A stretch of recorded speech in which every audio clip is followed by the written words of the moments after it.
right now, and then we'll commence with the program on this end. So please just bear with me for 10 more minutes.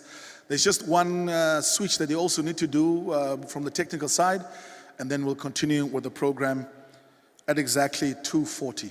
Thank you very much.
Thank you very much. Standing by. Well, a very good afternoon to you and welcome back once again to the Namibian Local Content Conference 2024, day 2 of the proceedings. For our viewers that are joining us on NBC, good afternoon and welcome to you as well. I'd just like to also urge you on, for our viewers, please do make use of the social media platforms to ask some of those questions. If you have questions you want to field to the panelists here, please do make sure to just add those in the comments, and then we'll make sure to share those questions with the moderator to ask his panelists as well, so that you that are also viewing at home are part of the conversation. I mentioned a little bit earlier on, we will be starting with session 4 for this afternoon, of course, looking at accessing markets to finance Namibian local content. Big question, of course, is there an enabling environment for investing into local content? What sort of innovative financing mechanisms are in place or opportunities are there for financing local content? And there's a very, very capable moderator to lead that session, Mr. Roland Brown from Ceres Capital, well-known economist. Ceres Capital, of course, also an institution of standing within the finance market here in the country. They just had an investor conference, a very, very successful one last week. So he's really the right person to lead this session for us. But that will, of course, be preceded by a keynote presentation from the Nigerian Bank of Industry, Dr. Issa Omagu, who's here, that will, of course, share some best practices and lessons learned from Nigeria as well. So please give a warm round of applause to Mr. Roland Brown from Ceres Capital. While Roland is making his way to the stage, allow me to, of course, also recognize the presence of our Minister of Mines and Energy, Honorable Tom Alwendo, that just came to join us for this session. A bit earlier on, of course, he was addressing 100 young people, the best performers in the town of Lüderitz. Can we please just welcome him with a warm round of applause? Thank you very much, Roland. It's over to you. Thank you, Ricardo. Honourable Minister, nice to see you again, so shortly after our flight. I would like to maybe start by welcoming the speaker, Dr. Ser, who will give a short presentation, and then at the same time I think I can perhaps invite the rest of the panel to join me, and we'll then discuss the presentation thereafter. I think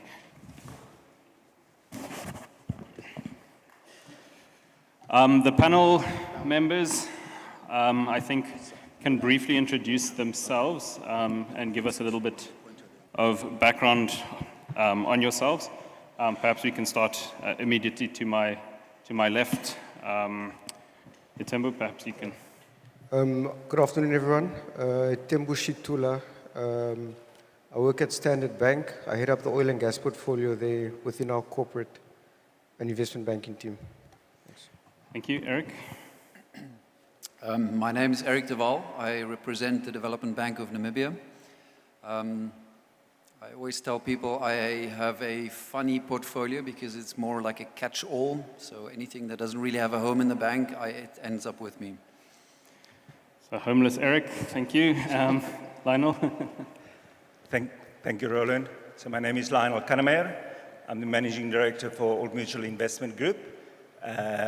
So that's the part of Old Mutual where we actually manage the assets, whether it's on the listed side and then also on the unlisted side. Thank you very much. Okay, Dr. So, hand over to you, and once you're done, then we can switch places. Thank you. Good afternoon, everyone. I'm Dr. Issa Omagu. I work with the Bank of Industry in Nigeria. Bank of Industry is about 65 years old, and we pride ourselves as being want to be the best development finance institution in Africa, operating under best global practices. Our mission is to transform the Nigerian industrial sector by providing advisory and financing for various sector players. Lastly, in terms of mandate, we're a mandate bank set up by government, the Central Bank of Nigeria, and the Ministry of Finance. And as a DFI, we are focused on supporting financial, providing finance for establishing businesses large and small. We also want to support them when they want to expand or diversify, And lastly, if they have issues and need to be restructured. Those are actually the three pillars of our mandate as far as Bank of Industry is concerned. I've had the privilege of working in oil and gas industry, not as an engineer like George in Keso, but as someone who, even though I have science background, ventured into financing. And so I've been privileged to be involved in financing oil and gas companies over the last maybe 25 or 26 years. I was in Walvis Bay about 20 years ago when we came for an oil and gas conference. That sounds like a lifetime. And I'm back here 2 decades later. So it's a privilege to be here. I'm not particularly sure of what the protocols are, but Honorable Minister of Mines and Power and all the distinguished guests, welcome. So this is my outline. I'll basically talk about how oil and gas has evolved in the country, down to what we do in Bank of Industry with respect to local content financing and support. George also showed at some point, he showed Angola in terms of commercial utilization of the resources, the oil and gas assets. In Angola, it was 1956. In his presentation, it was 1958 for Nigeria. But in terms of commercial quantity, it was discovered in 1956 in Oloibiri, in one of the Nigerian states in Nigeria. On the reserve level, Nigeria has the highest number of reserves, about over 37 billion barrels in terms of the oil reserves. But for gas reserves, we have over 22,000 standard cubic feet. And we normally say that Nigeria is more of a gas country than even an oil country. And that there's still a little headroom for exploration or exploitation of that particular gas reserve. We reached 2.5 million barrels per day at some point in the history of our evolution. But as at Q1 of 2024, we had come down to 1.35 million barrels of crude per day. We became second to Angola because of issues around security and minimal investment in gas production, oil and gas production. I think it was the senior citizen that mentioned at some point today how it's not nice to be a monoproduct economy. That's have only one major resource that you rely on to grow your economy. So incidentally, Nigeria has been very monoproduct, and a lot of our wealth comes from oil and gas exploration. It accounts for about 90% of our exports and contributes about 5 to 6% of our GDP, depending on the year that you're looking at. There's a lot of regulation in terms of our oil and gas, especially downstream space, where oil prices were fixed until recently. So you can go to the gas station and you buy petrol at regulated price. But that has been deregulated since the new government came about 9 months ago. And we're still surviving, we're still standing. One of the challenges we have is the issue of insecurity, which has affected people going to the production sites. Unlike here where they say the assets, oil reserves are in ultra deep, Nigeria goes from onshore to deep to ultra deep. Over the last couple of years, the last decade, what has happened is that the oil majors, or what you refer to as the IOCs, have now kind of sold their assets, luckily to a Nigerian oil and gas elite who have worked in those same companies over the years and who now understand what it takes to run even an upstream company. And we have had successful number of companies in Nigeria that are owned by Nigerians, 100%, that are doing upstream oil and gas production, and we're very proud of it. One of the things that has happened in the last couple of years, I mentioned that I've been in oil and gas financing for the last over 20 years. Back in the days, as far back as 1999, when I was doing oil and gas financing, we were talking about local content, and we're using Norway as the use case. And as at that time, they said Norway was at 70% of local content. As at last year, because we're very involved with the local content development board, they were told that because of the conscious attempts by government, including creating a vehicle to drive local content, Nigeria is now bringing around 55% of local content compared to 2% that George mentioned in his presentation. So I think we made some good progress, and so I think it gives us the bragging right to be able to come and talk to you about oil and gas financing here. I've already spoken to, in terms of statistics, what oil and gas contributes to export earnings, to our foreign reserve base, and also in terms of GDP. So this is just basically to buttress what I was saying earlier on. I mean, there are just basically three broad aspects of the oil and gas industry from our understanding in Nigeria, and I guess it's also very global. There's the upstream sector where most of the IOCs operate, and where it may be a difficult sell for people to go into almost immediately. So it takes over 60 years for it to get to that journey. But I think we're there because we have some real good Nigerian companies doing a lot of very brilliant stuff in production and exploration. Most of the people who, in the course of trying to engender local content, have operated in the midstream space. So you have the oil service companies that some of the retirees from Shell and Chevron and Mobil and Total Energies, Nigerians who are retired from those companies now had the capacity to be able to set up oil servicing companies. I mean, I was going to talk about the financing challenges and how they've been able to go around navigating the challenge in order for them to still be able to participate actively in the midstream space. In the oil and gas space, in the downstream sector, a lot of Nigerians are there as well. So if you go to Nigeria, you don't have dominant foreign companies providing downstream services. You have loads of Nigerians with different gas stations across the entire length and breadth of the country. So I think we've been able to really make some difference over the last 60 years of oil and gas discovery in Nigeria. So our understanding of local content is not anything different from what we've been seeing since yesterday. And I guess there's some consistent, there's a thread across the definitions in the last 2 days and underscored more even today in George's presentation. So there are issues around local material and human resources. There's the need for technology transfer, and there's capacity development that is very critical in ensuring that people participate locally. And ultimately, when you do that, you create a job.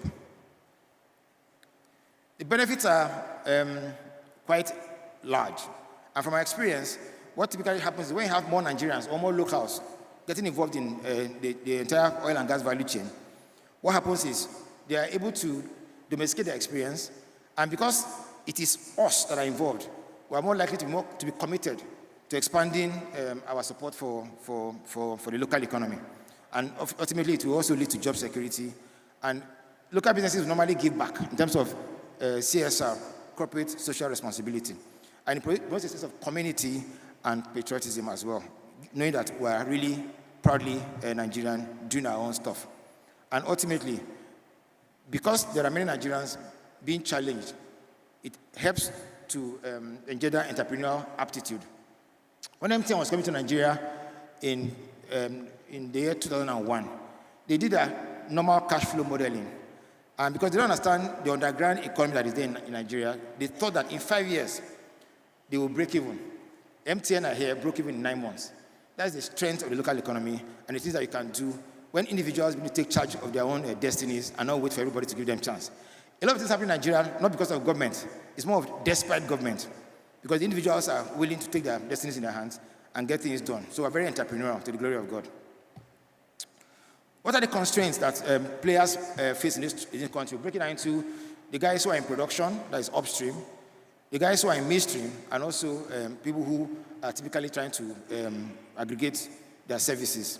Insecurity is a major challenge in Nigeria, and I hope that since you're just about starting this whole process, that attempts will be made, like back in the future scenario that George played in the morning, to ensure that what we're experiencing, you ride on that experience and not and minimize insecurities. And that's why the need for community engagement becomes very critical at the beginning.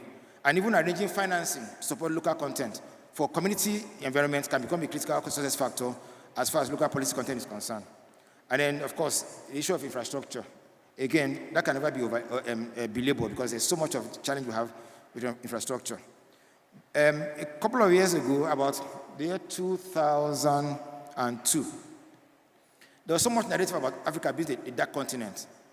And truly, when you're flying from Europe, apart from South Africa, when you get to, at night, when you get to most part of Africa, what you see is darkness all along.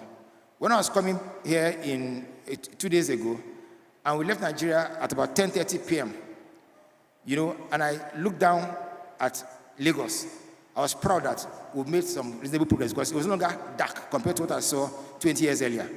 So back into the future scenarios is very helpful to make sure that I minimize constraint to the future. And then there are issues around high power cost, and not having enough access to market challenges. So you don't have adequate off-takers that will be able to take care of the products when you eventually do them. I've already mentioned the fact that our reserves about 7 billion, and there are challenges with skill and infrastructure.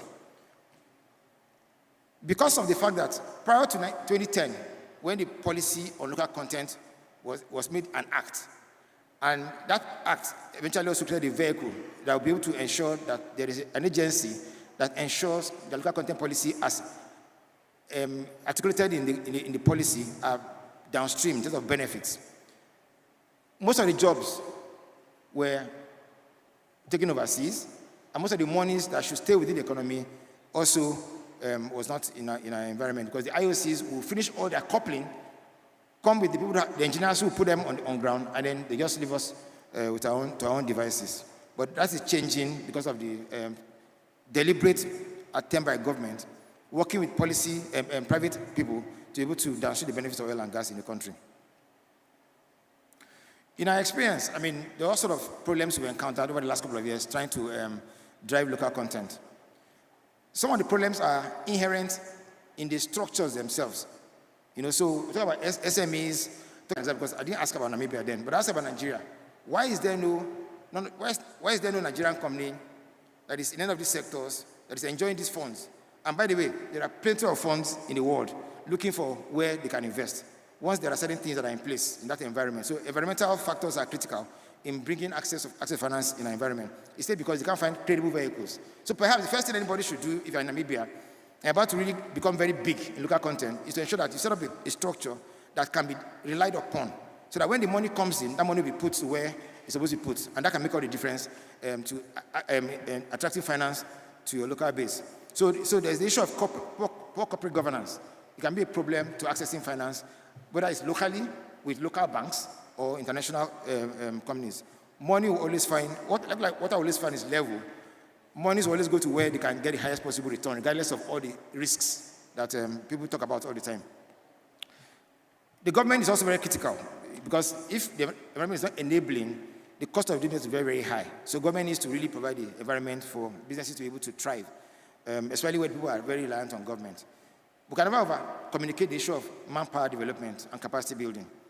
And of course, everywhere in the world, including the Black Swan event of COVID, things are becoming more difficult because things are volatile, they're uncertain, they are complex, and they're ambiguous. You cannot remove the VUCA component of our existence, but you must now understand what it takes to be able to overcome the VUCA challenges as you do business, whether in local content or as a country. So financial institutions have roles to play, and there are strategies that need to be adapted. So we need to be more innovative, those of us that are in financing, to be able to find out how to solve the problems that our customers are facing, especially in terms of local content participation in the oil and gas industry. And DFIs like Bank of Industry, Development Bank of Namibia, IDC, need to also begin to think of using their convening power to be able to push for engineer advocacy and get government to provide the environment to support local content and business locally. And then capacity building again and again and again. And then for government, enabling environment for businesses, and they need to encourage some kind of structures for equity and risk-taking. There are also de-risking mechanisms that we can go into, either as financial partners and or in conjunction with government, if you really want to drive that particular part of the business.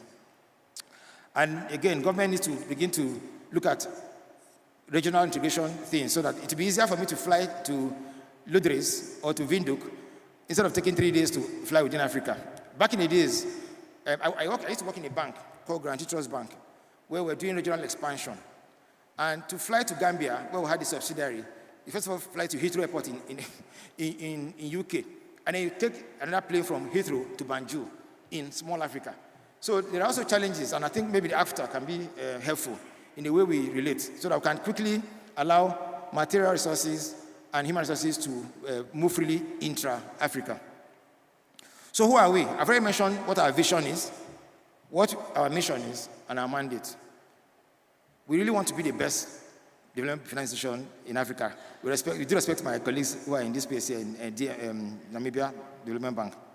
And we're 60-something years old. We're a mandate bank, and everything we do is around what government wants to achieve in terms of development. So There's the Nigerian Industrial Revolution Plan that talks about we want to grow oil and gas by this ratio, we want to do this. So our structures, our capacity building are targeted towards ensuring that we have people that understand what government wants to do and how government can downstream those benefits to the rest of the society. So we have the money to transform Nigeria's industrial sector by providing financial advice services. And our objective all the time, there are 4 things we look at. When we support your business, are you going to create new jobs? Is it going to be fair to the environment in terms of green economy or climate condition initiatives? Are you going to help to generate foreign exchange into the country? So sometimes we support backward integration to minimize importation and also try to encourage import substitution. It is just a framework that we normally tick off and ensure that things are done according to those mandates. In order for you to succeed as a financier, you must be able to support the oil and gas content, the local content producers with low interest rates, if possible, single-digit interest rate.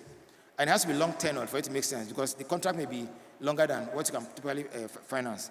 And then you also want to ensure that it's going to provide jobs and encourage backward integration as well. And you cannot take away the impact of youth and women, empowering them in order to help national economy improvement. And anything that will also help to improve local content. So there are 12 broad areas we look at, and our structures. So for example, I'm divisional head of large enterprises 1. So in my division, oil and gas reports to my division. I have a group head here, one of the senior managers. Food and beverage report to my division. Chemical and industrial minerals report to my division. And creative and digital. So the structures are designed for us to be very effective in dealing with the market. We have 6 thematic areas. I mentioned climate-friendly projects, gender lens approach, youth segment, MSMEs, critical. In some countries, they account for 95% of the economy. So you can't you cannot be overemphasized in terms of importance. Then digital and technology, because it drives and enables businesses. And lastly, infrastructure. Yeah, so we focus on small businesses, medium enterprises, and large enterprises. That's the structure we have. How do we finance local content in Nigeria? What we have done is that government set up an agency called Nigerian Content Management Development Board that takes 1% of every contract issued in the economy and pull the funds together.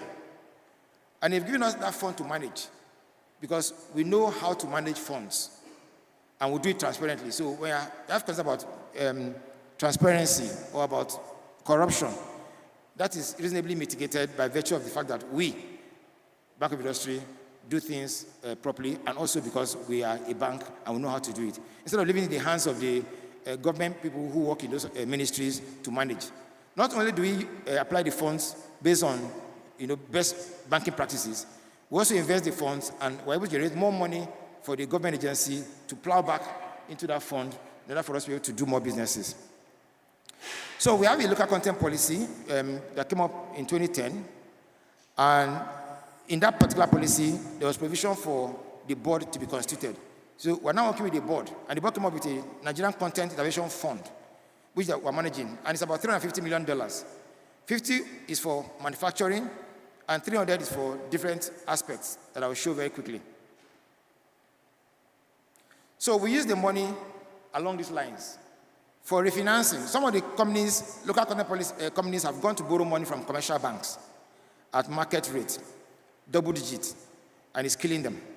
So this fund, when it came up, we used the fund to refinance some of that in a single digit interest rate. And that made a lot of savings for those companies. We also give them the money finance contracts. For the manufacturing, we have $50 million, and I'll explain how that is done.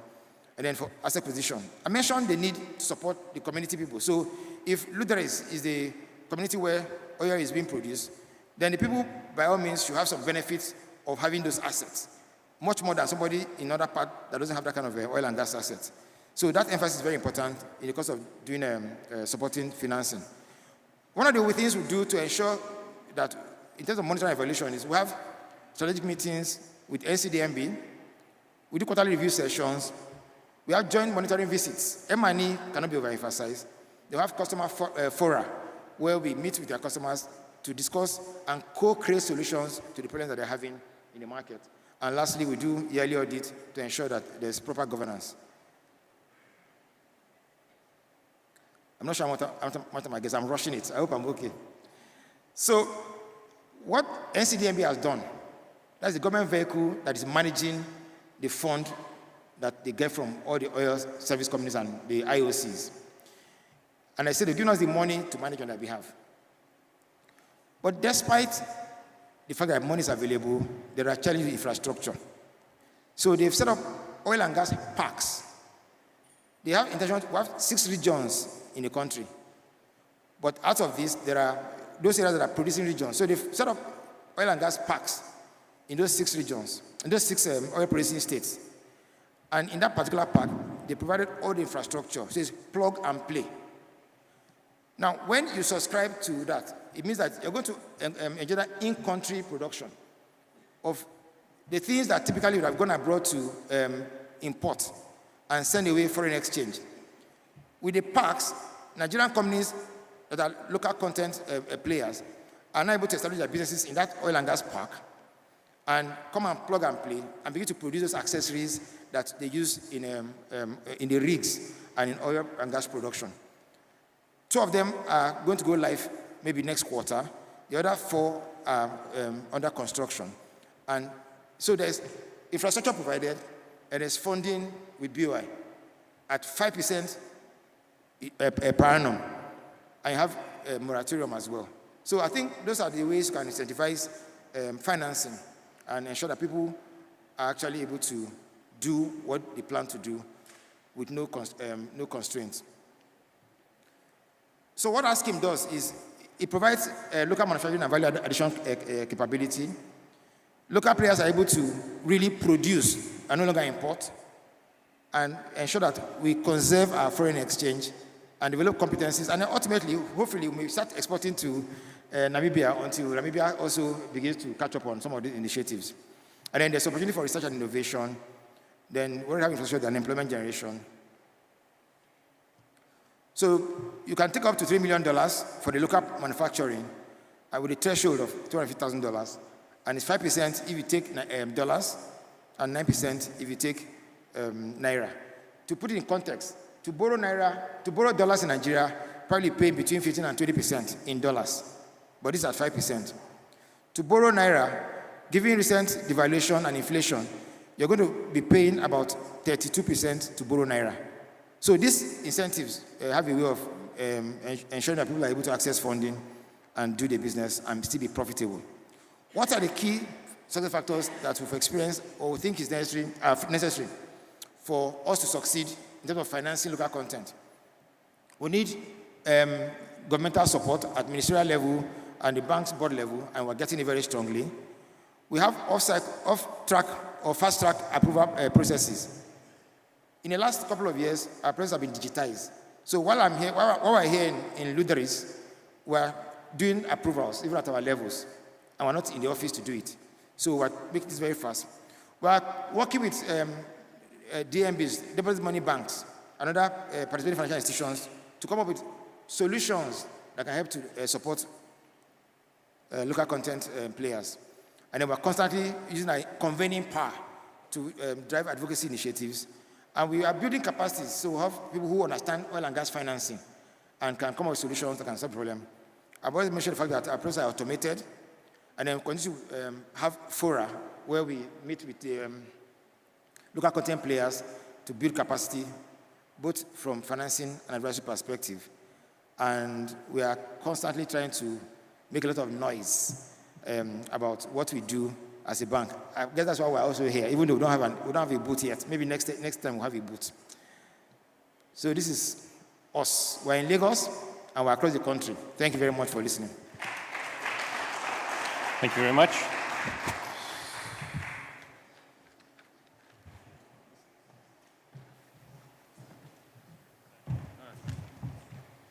Thank you very much. Ricardo, while you're here, perhaps you can tell me how much time we have. 4-0. Okay. Including Q&A. Okay, thank you very much. Okay, thank you, Doc. That was extremely interesting and informative, and I was glad to see the panel members taking photographs and taking notes and so on. So I think that's a good step in the right direction. I'd like to commend all of you.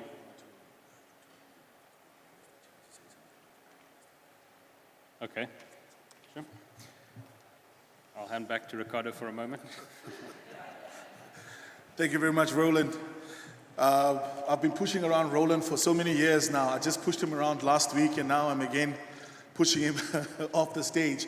I just wanted to give our dear minister just the chance to say a few remarks as he's supposed to head back to Windhoek. And I think this is a very, very important gathering and a platform that we can't miss. Round of applause for our Minister, Tom Malwindo.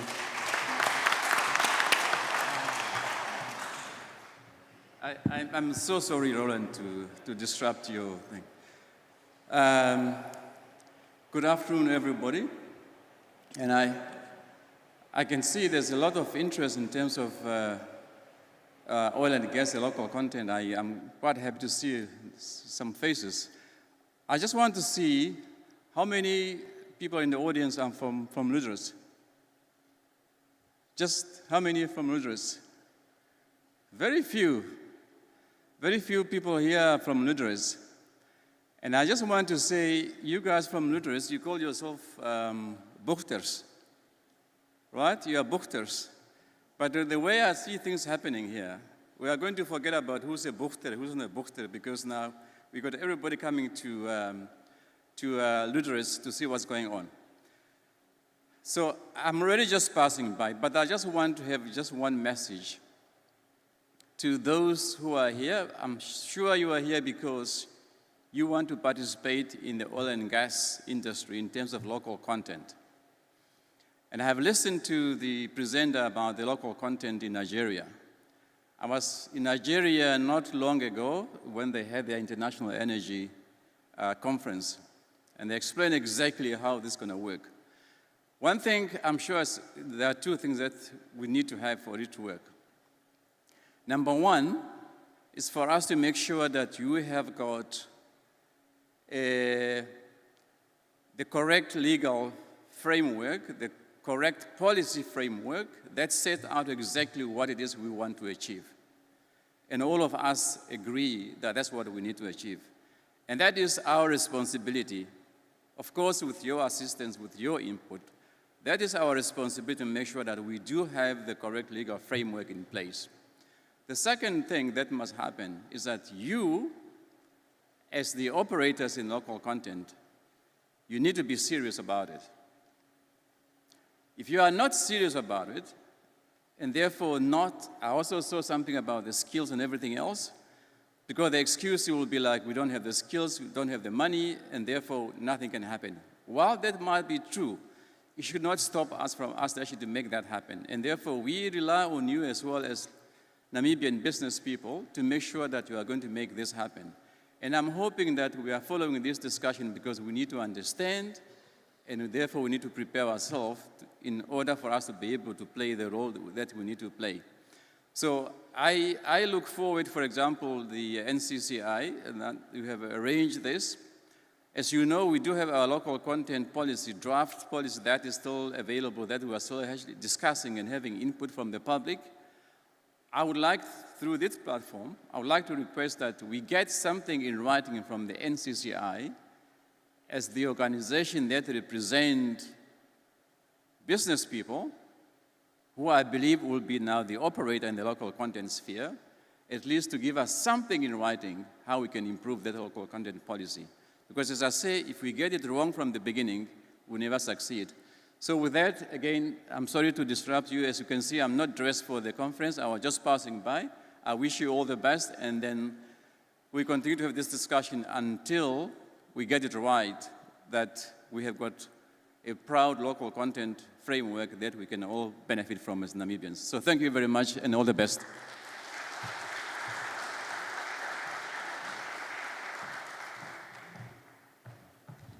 Thank you, Minister. I think the Minister knew that if I started, I wasn't going to stop and give him a gap, so probably made sense to interject then. Okay, so perhaps we can go back to the panel. I think the first thing, the Minister sort of alluded to this, but I think it's a very important point, which is that and I must commend those of you that have come down for this event or have traveled for this event. There's no point in us talking about local content as a country and supporting local content if we don't support initiatives such as this to try to drive local content. And I think those of you that have come here probably understand that pretty well. But it is something that you should remind your colleagues and friends and so on, that if they want support to do local content related things, they should expect to provide the same support to those that they can support. And I think I must compliment Maria for her efforts here. With regards to the discussion now, I think it's very interesting to hear the Nigerian story. At our event last week, we were also told of the Norwegian story. And I think the perceptions around local content and local development linked to the oil and gas industry and much of the rest of the world often lack that context. The fact that in Norway's instance, we're talking about just over 50 years since oil was discovered, a relatively poor country, very fishing-based economy prior to the oil discovery. And the transformation that's taken place in that relatively short window of time is very dramatic. Clearly, the Nigerian story very similar.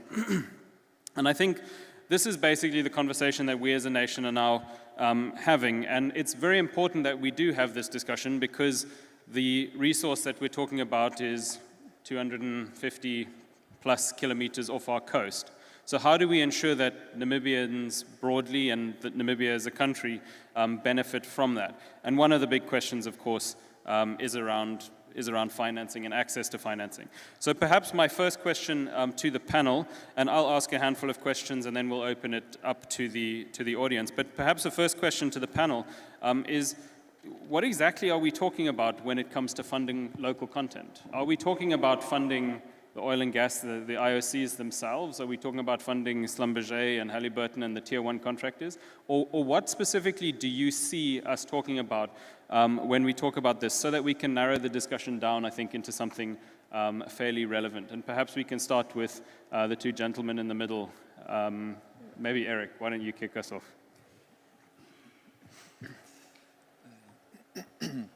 So Roland, the way that I see this, but I'm by no means an oil and gas specialist, but if you look at how the value chain of oil and gas, starting from upstream, midstream, downstream, and you look at the associated risks that come with those particular activities, it's important to note that each category has a particular capital appetite, if I can call it that, associated with the risk. And what you will see is that typically for the upstream, being very high risk because it's predominantly exploration based, you generally will have more equity-based financing. And then on the other extreme, on the downside, it's very proven. Assets are established, it's very proven, the market is there, etc. So it's a very confident environment in which debt can thrive. And so I see that there's definitely quite a classification of what capital finds a home along the value chain. And it's from that perspective that I think one needs to appreciate who are those financiers. So equity, venture capital providers might do upstream. You won't have a commercial bank doing upstream for exploration. But they might have, as soon as they move over to production and they've got their reserves established. And then on the downstream, it's very easy for commercial banks to come on board because then you have an underlying asset that you can secure. Okay, Tembu, something that you could add to that? Yeah, so generally speaking, banks, as Eric touched on, do not fund any exploration, again, because of the risk. And yeah, because of the risks associated, it's very capital intensive. Our local balance sheets can't handle it. International banks, their balance sheets can't handle it. So it's normally just equity. They can raise it on the stock exchange, etc. And then I think in terms of what we're talking about now, the locals, I'm sure in terms of local content, it's everyone sitting in this room, or at least all the locals that are sitting in this room, and their businesses with the supporting industry of oil and gas. So in terms of, I think this conversation should be guided in that way, that we're looking at the people in the room, the service providers, the SMEs, and so forth. Yeah. Okay, thank you very much. I think that's an important point. So we're not talking about funding the Shells and the Totals and similar. We're not talking about funding the big listed tier one contractors, etc. The focus is much more on service providers to those companies, and then all of the multipliers, all of the businesses that in some way, shape, or form ultimately interface with these various service providers and with the industry as a whole. Doc? Okay, well, the thing is, based on the experience we've had financing oil and gas companies, but even the IOCs, the shares of this world, also go to local market to access support for working capital. And because their receivables are usually in dollars, it's even easier to give them Namibian dollars, for example, or Nigerian naira. So it's a cocktail of solutions they have for the various players across the oil and gas ecosystem. For the IOCs, local banks or local FIs will typically support them with local finance. Sometimes they do commercial papers, but they would rather borrow local currency to fund their OPEX than bring dollars back into the country to change. And then, like they've already mentioned, we typically support the local content people with both term loans to buy assets and also back it up with some level of working capital to ensure that when the assets come, they are effectively deployed. Okay, thanks. That's a useful addition.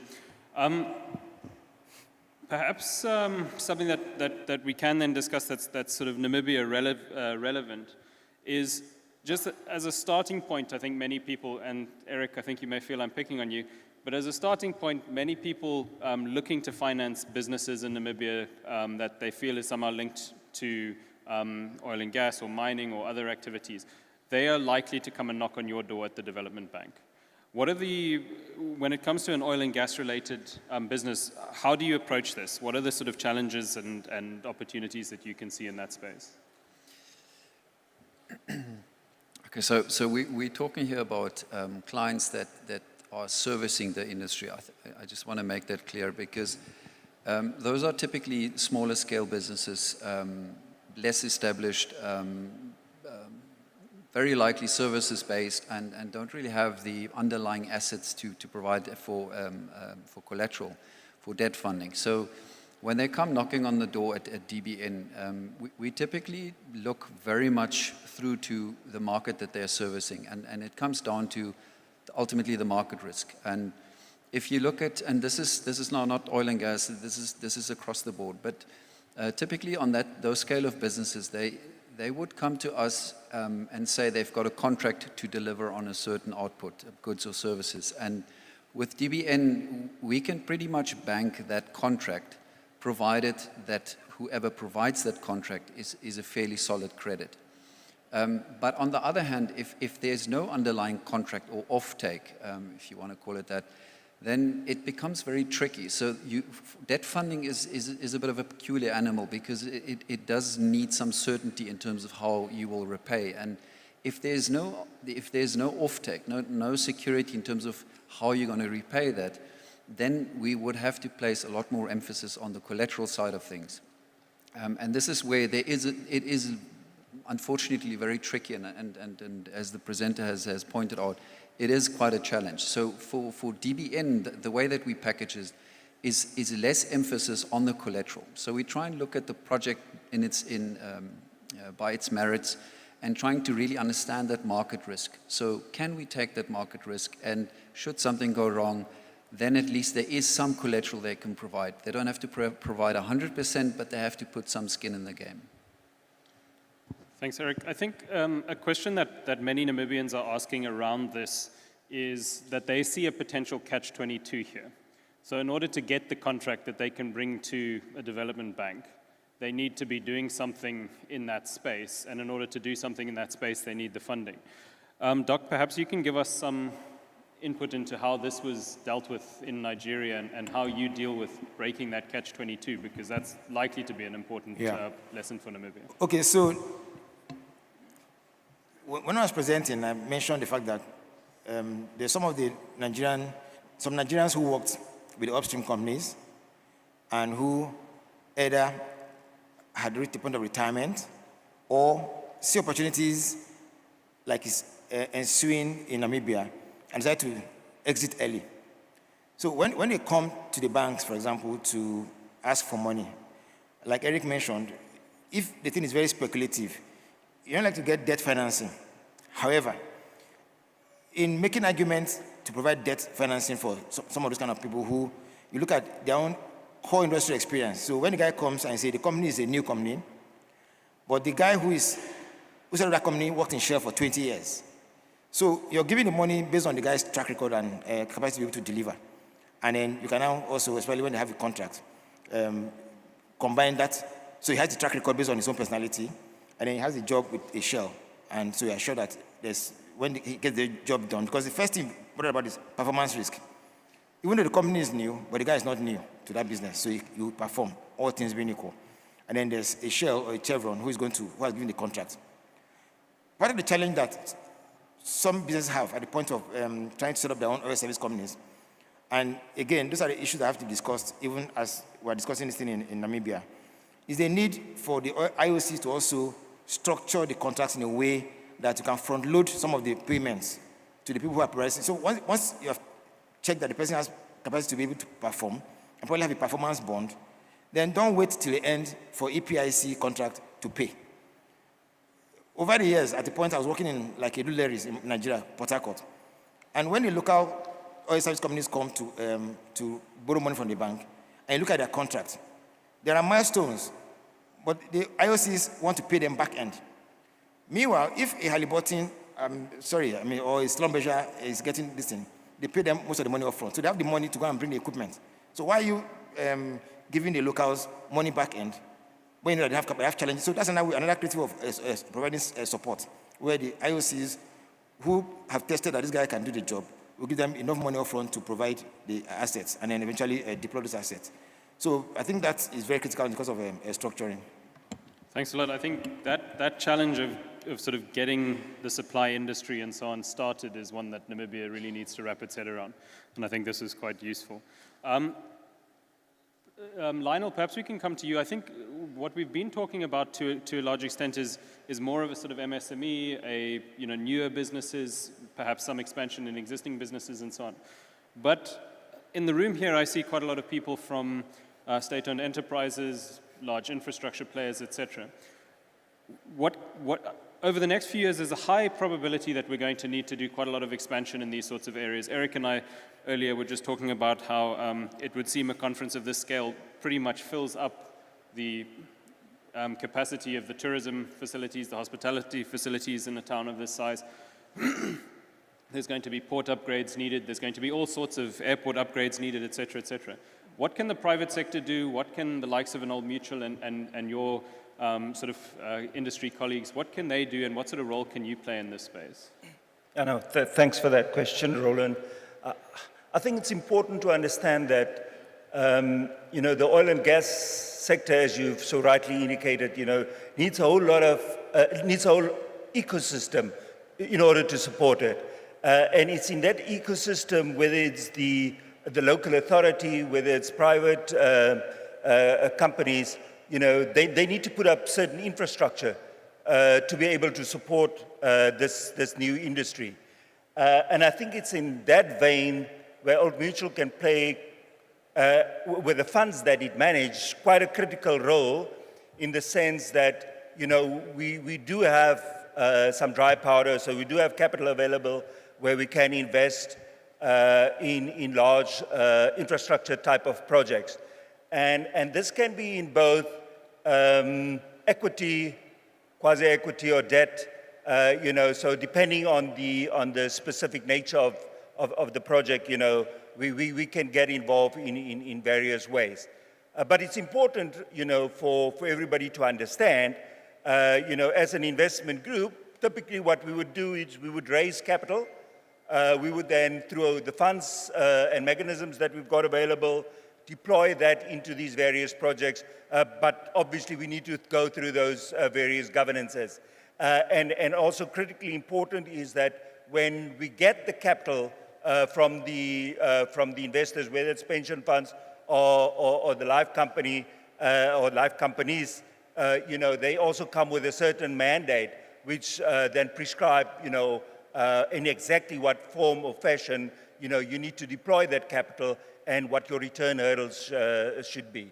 But certainly, you know, we are poised, whether it's energy infrastructure, whether it is water, housing, land delivery, all those type of infrastructural type of projects, you know, we're ready to deploy capital in those spaces.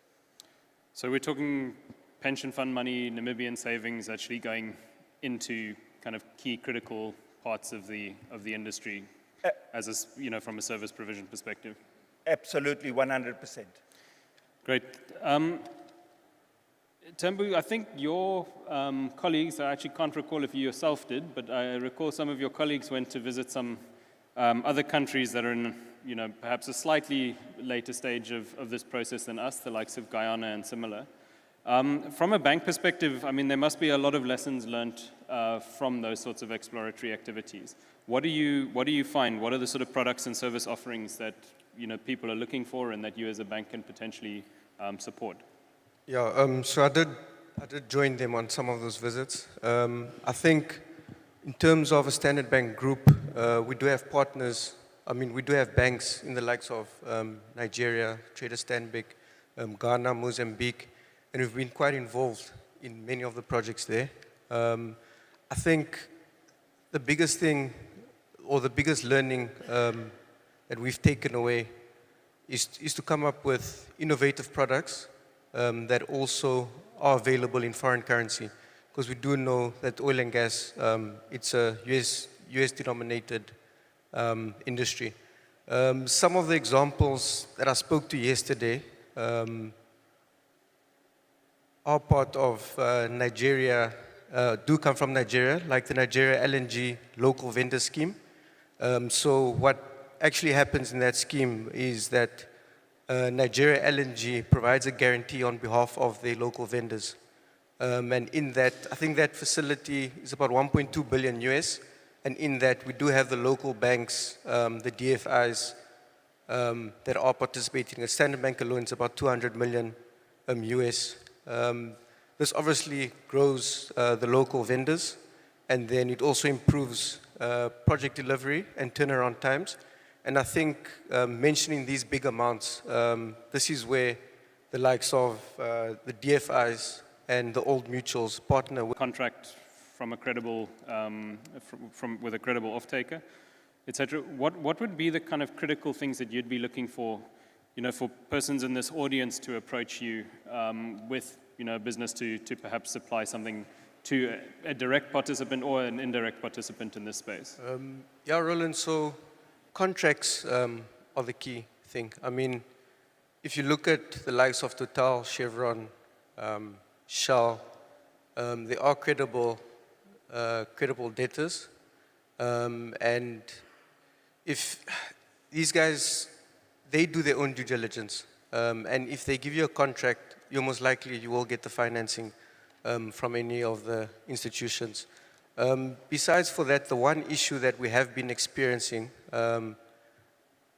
clients come to us with short-term, they're looking for long-term products, so long-term lending, but with short-term contracts, and that's one of the challenges. And I think our brother here from Nigeria, he did mention that the IOCs should probably look at accommodating the locals in terms of those contracts in line with their facility needs, or vice versa. So I think the two things that I get from your response, I think excellent points. So the first one is when we're looking at a local content policy as a country, really contracts need to be a big part of that we need to try to industries, direct or indirect, as opposed to just being in this trade finance kind of space where we're, you know, just a Namibian procuring something from abroad and then selling it to the oil and gas industry. Any thoughts? Okay, you know, when I was presenting, I actually mentioned that in our collaboration with the Nigerian Content Development Management Board, that gave us $350 million to support local content policy. Out of that $350 million, $50 million has been set aside to support in-country manufacturing so that we don't just support, finance trade for the local content beneficiaries to bring in products from abroad. So I think what is critical is it's early days yet, but the no gap example can be something that Namibia may want to look at even from the beginning, where I don't know which agency, but you set up a park that is specifically targeted at providing infrastructure for the guys who want to go into manufacturing in country. And then, like we already have, also work with the DFI who provide some level of funding to give single-digit interest rate for a medium to long-term tenure. And that can incentivize people to either who are already doing trading to go into manufacturing, or even get people who are not doing it at all, knowing that there's infrastructure and there's financing and there's access to market in terms of people who are going to patronize their products. Once you lock in those things, I believe that it's a whole lot easier to make or to engender participation of locals in local content production. Thank you very much. I don't want to, we'll debate after about the park. My view is that Namibia, the whole Namibia should be set up as an industrial park as opposed to a subset of it, but we can discuss that later. Maybe we can move on to a question about sort of we're at a very interesting stage in this process, and we're all talking as if, it's a done deal. Namibia is going to be an oil and gas producer. Officially, none of the IOCs have announced FID.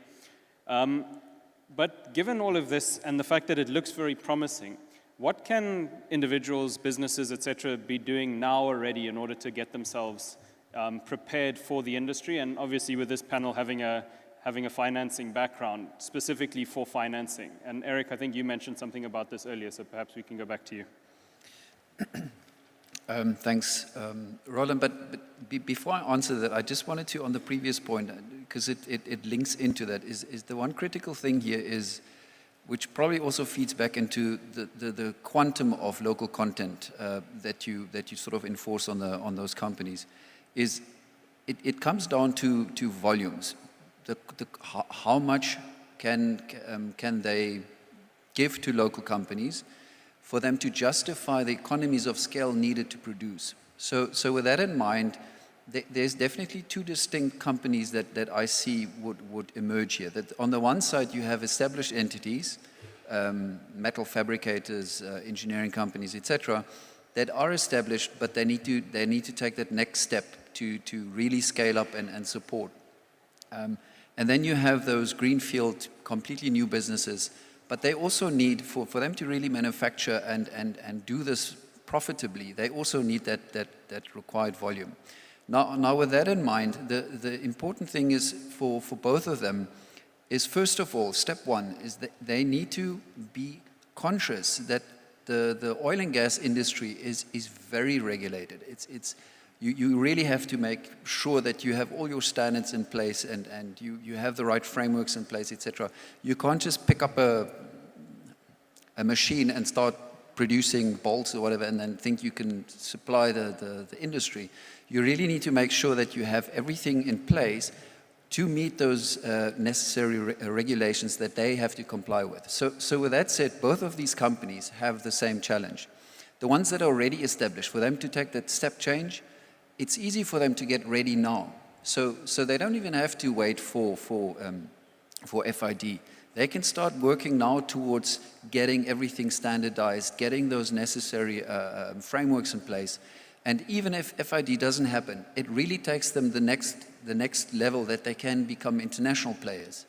Unfortunately, for the ones that are emerging, it's a bit of a catch-22 to your earlier point, is they would have to wait for those volumes to come. Or they can already target different sectors. So for example, we have the mining sector.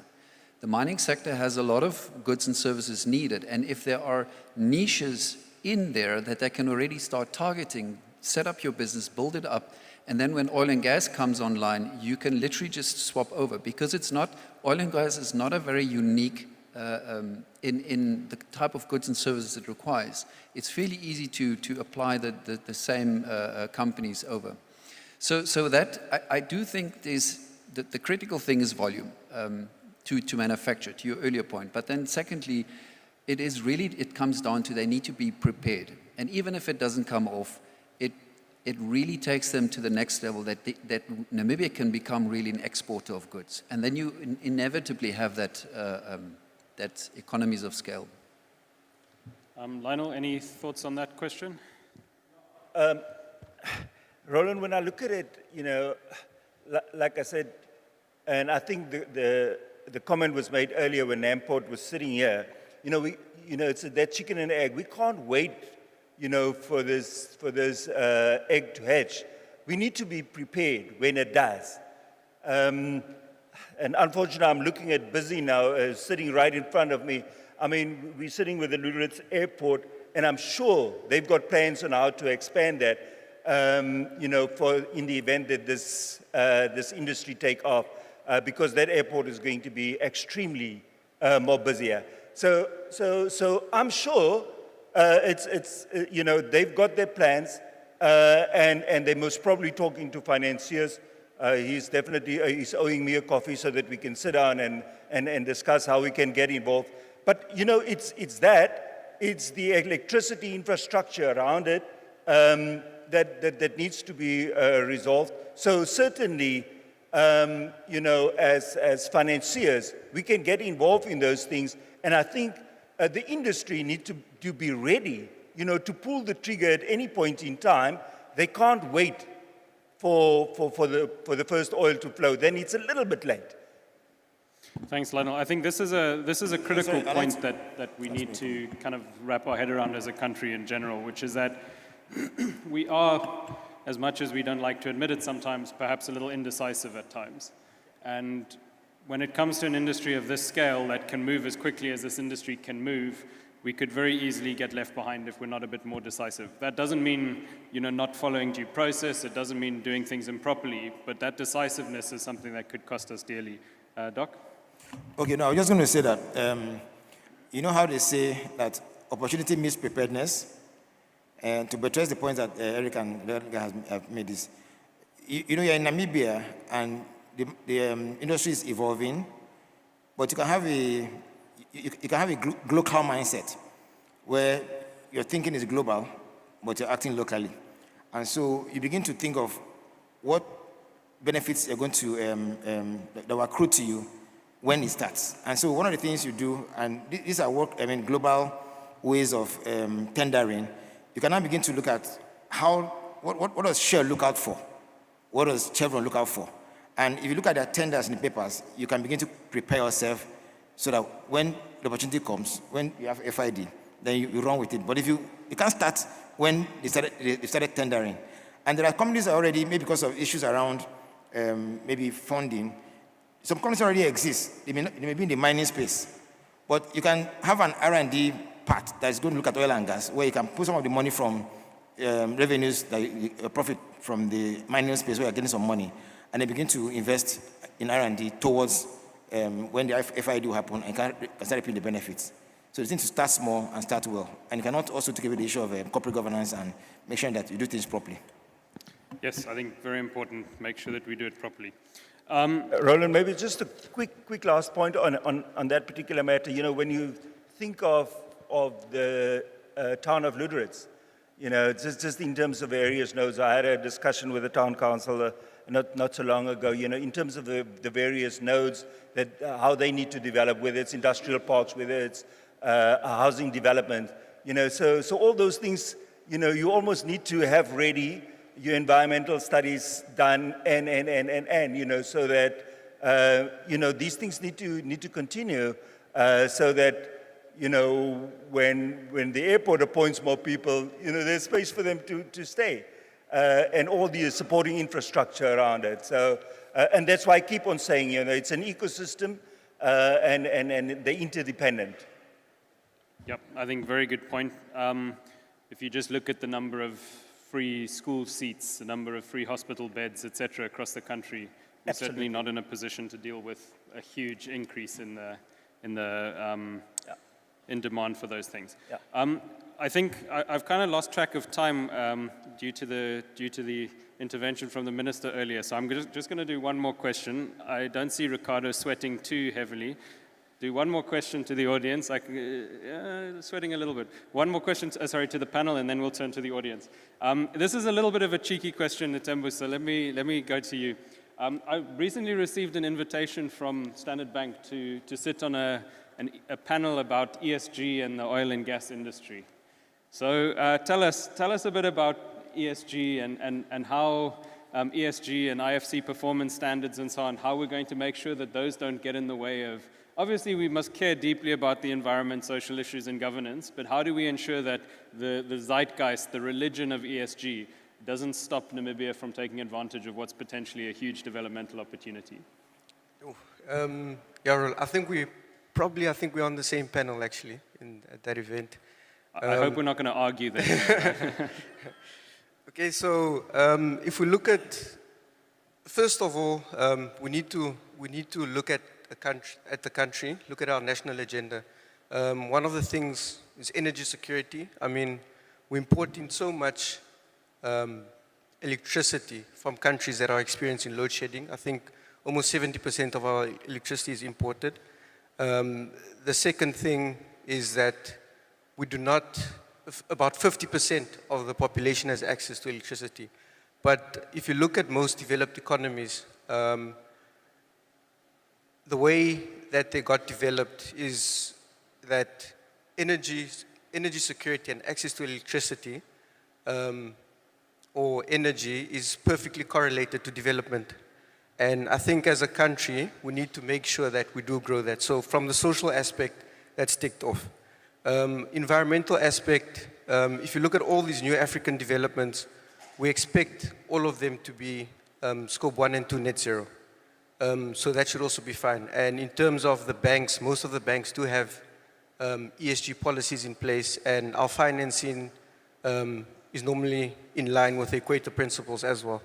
And specifically for Standard Bank, we do have a climate change policy which is publicly available. It's updated every 3 years. Part of those goals is to have net zero financing by 2050, and by 2030 is to reduce oil advances by 5%. So I think, and if you look at the companies involved as well, Total Energies, Qatar Energies, I mean, they're all into solar, they're all into green hydrogen. So really in terms of the ESG part or the environmental part, we're not too concerned about that. Okay, that's very good to hear, and we'll discuss this further in the panel next time we sit. Perhaps we can go to the audience if there are any questions.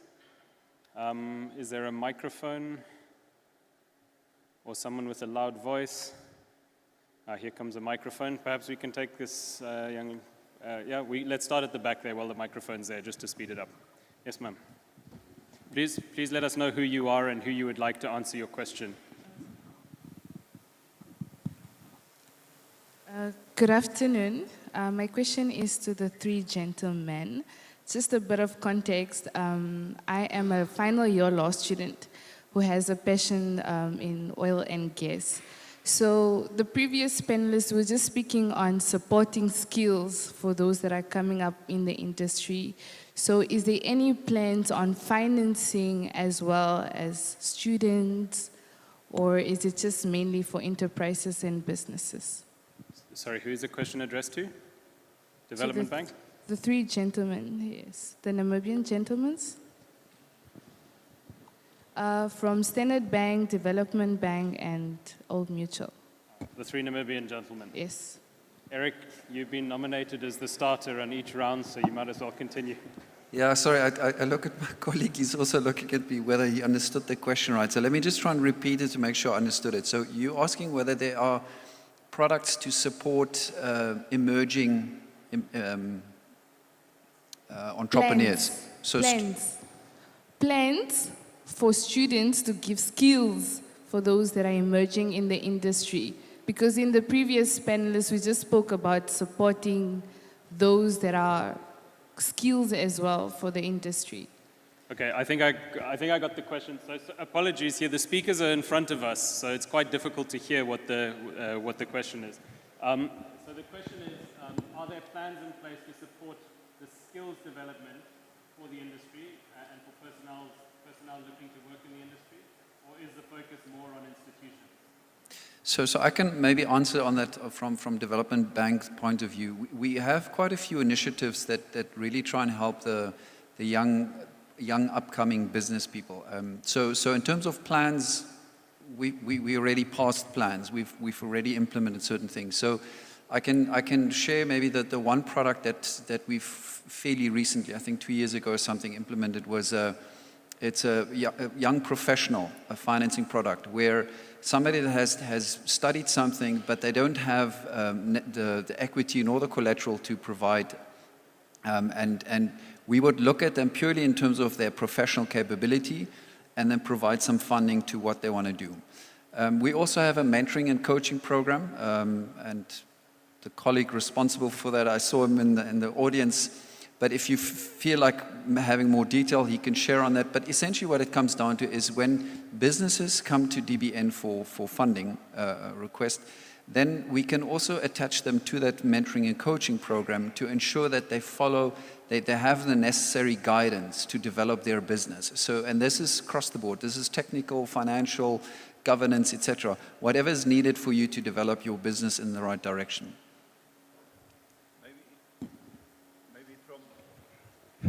Maybe from an Old Mutual perspective, there are primarily 3 things that we're doing in order to support and get people ready. So we've got a bursary scheme that we do award bursaries for students to, and not just limited to the fields within Old Mutual, but in terms of the wider country requirement. So that's, and then we've got an internship program where we take on a number of students that have, studied already to come and work in our organization. And then the third element, which I think is quite important, we run what we call the OMC program, where we go out and look for entrepreneurs and then support their businesses. And that is, look at the businesses and actually just give them funding to either expand or do whatever they need to. So, and there's no requirement to actually pay that back. But we do support, the local entrepreneurs, that are starting up. Okay, thank you. Perhaps we can take another question. I see Mepinda Kenny has a question. Can we get a microphone here? Thank you. On this side. Ricardo, how much time do we have? Can we take 5 questions in total?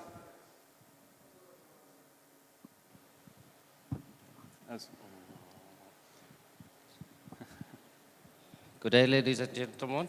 You've hijacked the microphone, but we'll take your question and then we'll go to... All right. My name is Howard Africa. I'm the owner of LHN Transfers and Tours and Vehicle Hire. I'm honored to be part of this conference. Question for the financial support system. How are we looking at assisting the smaller SME when it comes to the outer ring of the oil and gas supply chain? Example, we have hotels and guest houses in and around Luderitz. However, as some of our guests noticed, there is not sufficient accommodation for the number of people who are in attendance today here.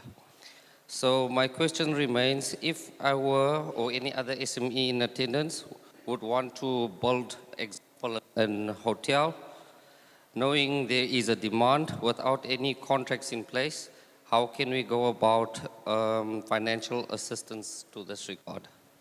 Okay, thank you very much. Maybe you can pass the microphone back. We'll quickly address that question. So in the instance where there isn't a contract in place, but there is a service needed, such as more accommodation in Luderitz, how would the financing industry look at that? Tembo, maybe you can start. I suppose that would probably be longer tenors, and I think, I don't want to, again, like Roland's been picking on Eric, but I think it's more suited for the DFIs. Yeah. Building a tourism, expanding a tourism facility or a hospitality facility is a DFI job. Come, you can't, that's laziness, Standard Bank. We need better. Well, Roland, I mean, in all fairness, so for me, there's two approaches to how we can support. So on the one side is, if you are an established hotel group, it's fairly easy to do balance sheet lending, right? So we can look at who you are, your credit strength, and on the back of that, we provide you funding for you to expand. So that's typically commercial banks' approach for you to venture into a new territory, right? So where DBN comes in is, we would look at you in terms of your expansion basically as a greenfield, looking at that particular project. So to answer your question, that is something that we can definitely do. We've done it quite a number of times. We are definitely well versed with the tourism industry in that sense. I mean, we finance quite a few lodges, hotels, guest houses, etc. So it's fairly easy for you to prepare your business plan, come to DBN and you request funding. But with that said, although there's not an offtake, what is very, very important is the market risk. We need to understand the market risk.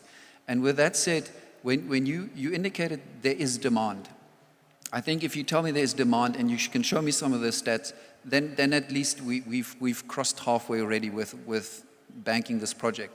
But it really comes down to, what is the market? Is there a market? So the conference like this completely absorbs the accommodation facilities in Lüderitz, but then going on to the weekend or next week, then it's completely empty. Or is it? And that's where, if we have the relevant data and we can determine what does the market look like, we can definitely bank it, yes. Thanks, Eric. I think just very briefly on this, all of the commercial banks, if you can do what Eric said, will also look at it. And depending on the scale, then also the pension funds as well. Kenny, you've had your hand up, so perhaps we can turn to you. Yes, thank you, Mr. Moderator. Last year, I attended a conference which was kind of informing the public about the oil find and making the nation aware of that big discovery becoming a reality, that Namibia was soon going to become a rich country. Yes, and many of the participants were concerned about the benefits from the local businesses, because we were told, while this oil may bring richness to Namibia, it may only be a small percentage that comes through tax payment to government, but these oil companies may come in with their own supplies and whatnot, and therefore the public and the nation must prepare itself to benefit from the chain. And the biggest question that arose was, how would the small businesses benefit from this find? Because we were told it will be very, very expensive. And the banks, commercial banks in particular, were now being asked, how prepared will they be to help particularly the startup, companies, young people, to set up businesses in order to benefit from this.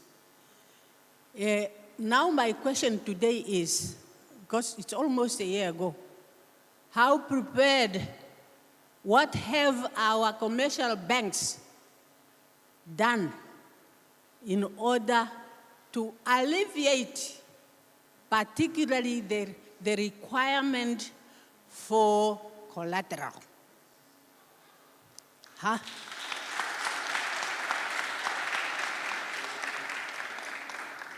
And in addition to that, it was said the banks should come up with a kind of similar scheme under the guidance of the Bank of Namibia in order to answer this question in a uniform manner so that we benefit from this scheme through the assistance of our bank. How prepared are you? What have you put in place? Yes, that's my question. There's only one commercial bank on the stage, so I'm afraid no pressure. No, so I think as a bank, I can confidently say that we are prepared. It's not only with many of these products and many of these industries, it's already available. As Eric said, a lot of the skills, a lot of the companies involved are already supporting other sectors. So in terms of that, we are ready. Specific initiatives that we are looking to implement. Yesterday I did speak on an incubator, which we launched in Mozambique. So Standard Bank Mozambique launched an incubator hub in 2017, which basically provides mentorship. It trains you in terms of access to finance.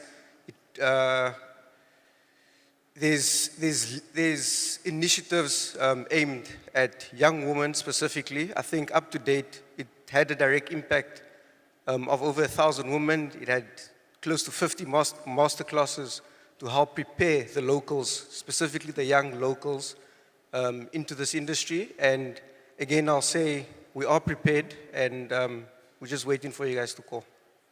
Thanks. Thank you. I think maybe I can just throw that question slightly wider. So I think the question around how do we ensure that financing is available, one of the bottlenecks obviously is collateral, but there's plenty of others. And one of the financing sources is commercial banks, but there's also lots of others.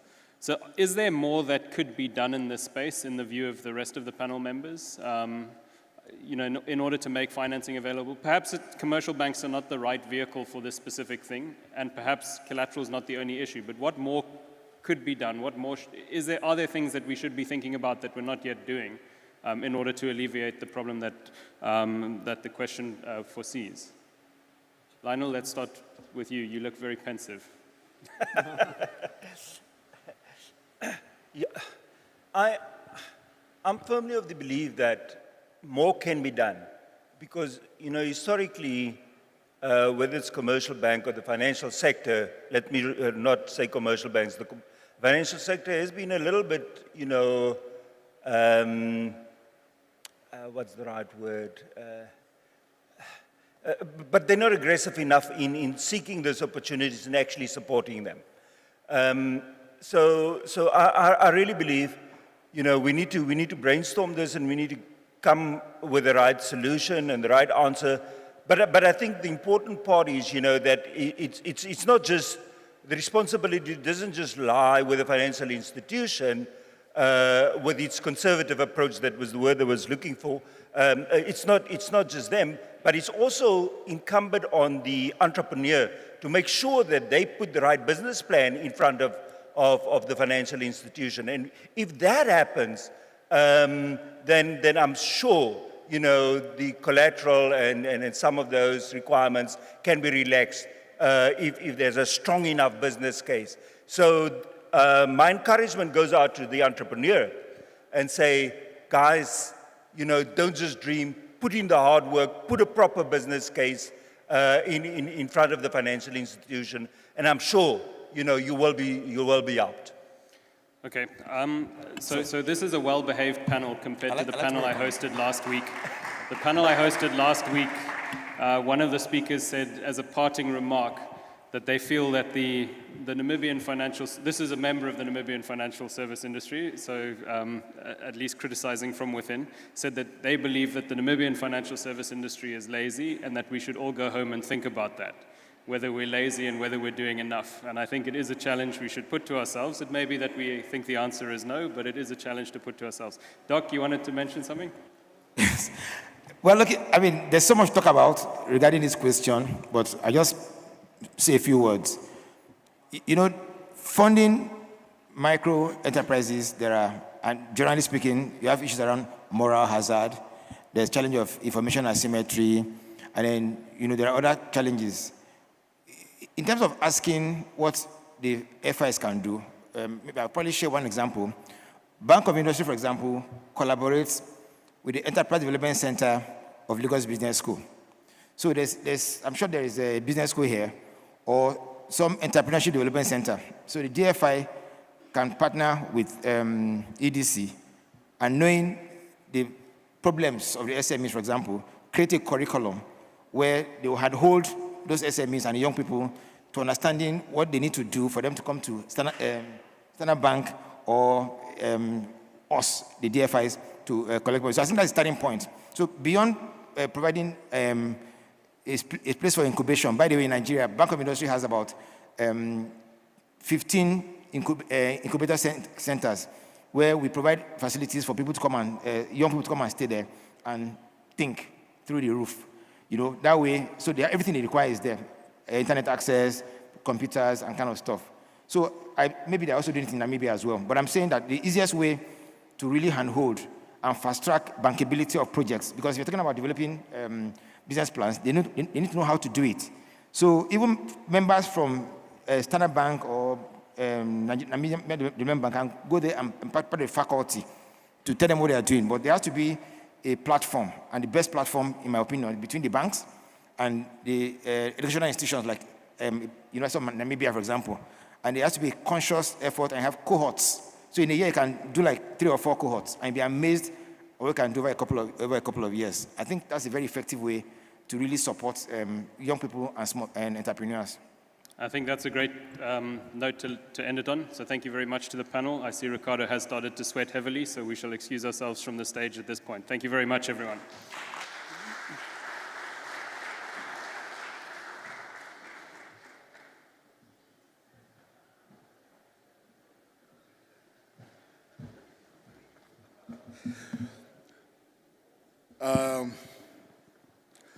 I have 3 or 4 words for Roland, but I will spare those for now.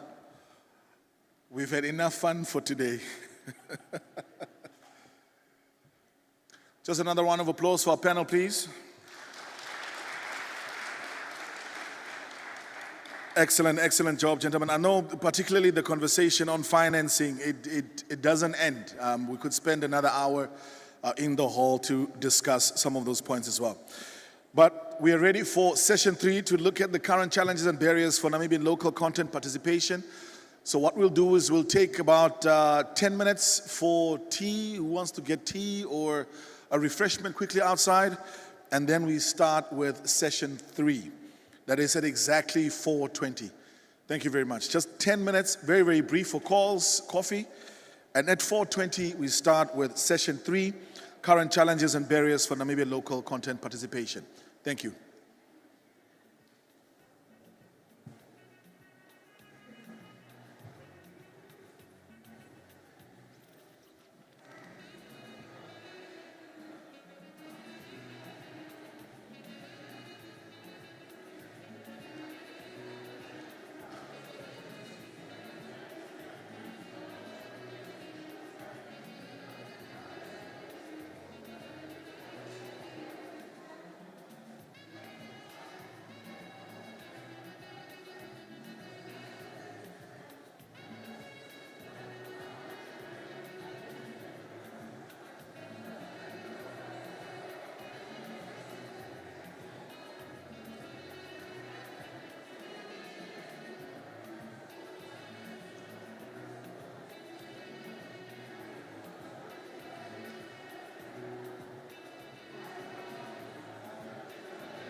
as licensed by the regulator. We are a distributor, and we distribute and supply electricity. We cover about 8 regions in the northern part of the country.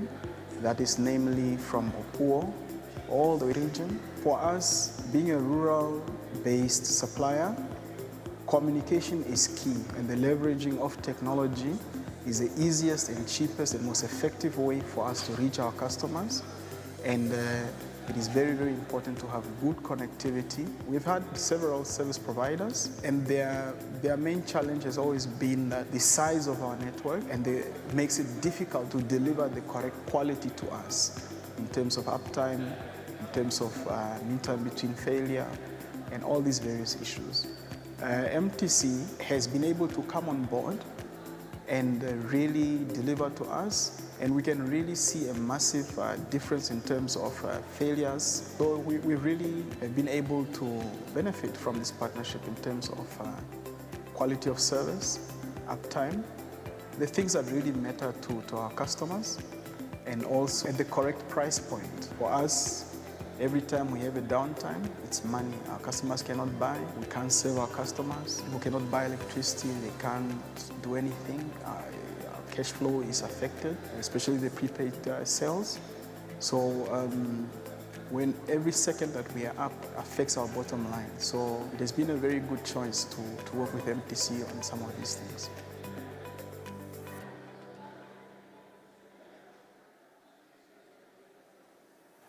I should indicate that our school is one of the performing schools in our country, and there is one of the reasons why it is as such is because it's fully integrated with technology. My name is Phineas Ekongo, heading Oshigambo High School.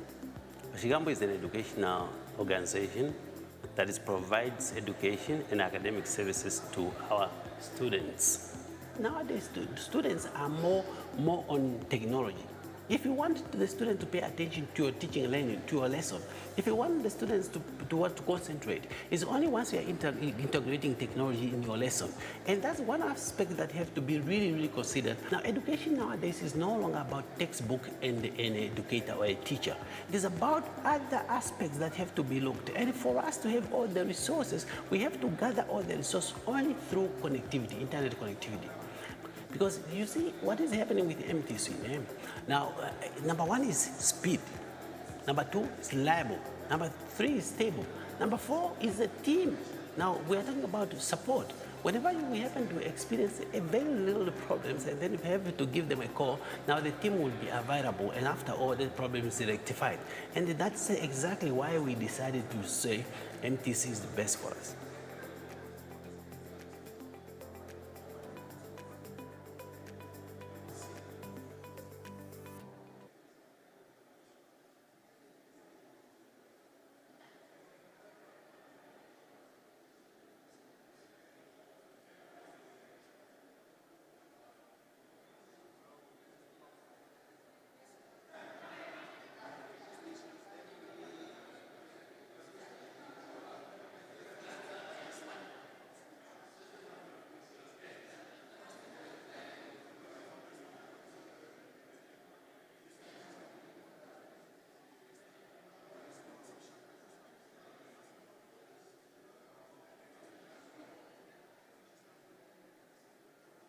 NORAD Electricity operates within the ESI industry as licensed by the regulator.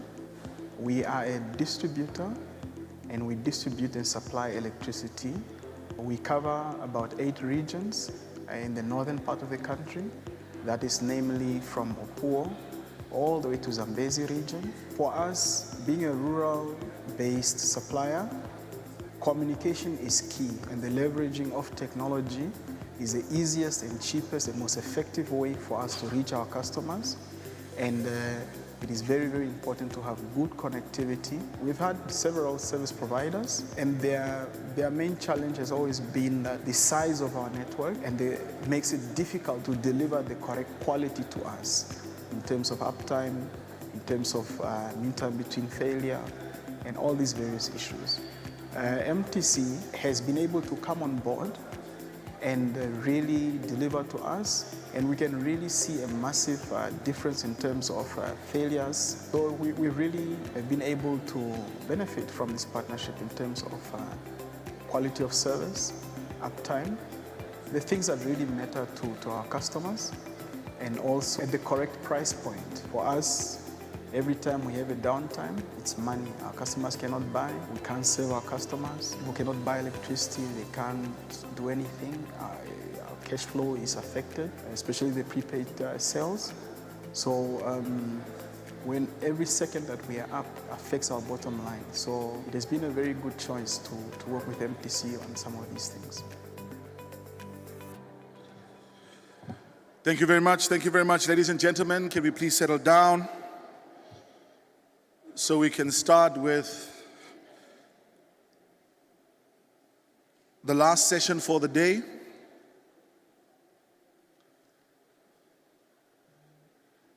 Thank you, Roland. Thank you. Thank you, Dr. Omati. We have meeting rooms outside.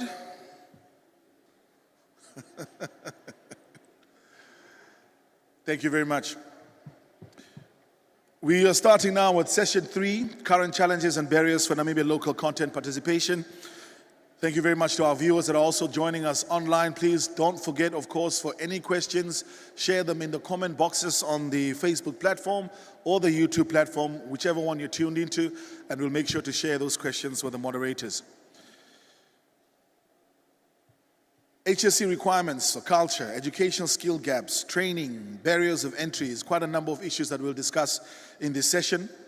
The session will be moderated by Dr. Lillian Kawika, representing the Tsocape Health Services Incorporated, but there will be a keynote presentation on pioneering oil and gas by Mr. Radel Toirak. Please give Dr. Lillian Kawika a warm round of applause as she leads this session.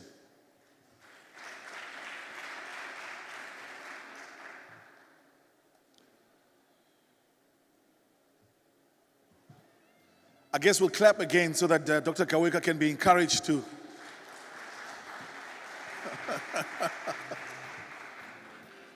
Thank you very much. For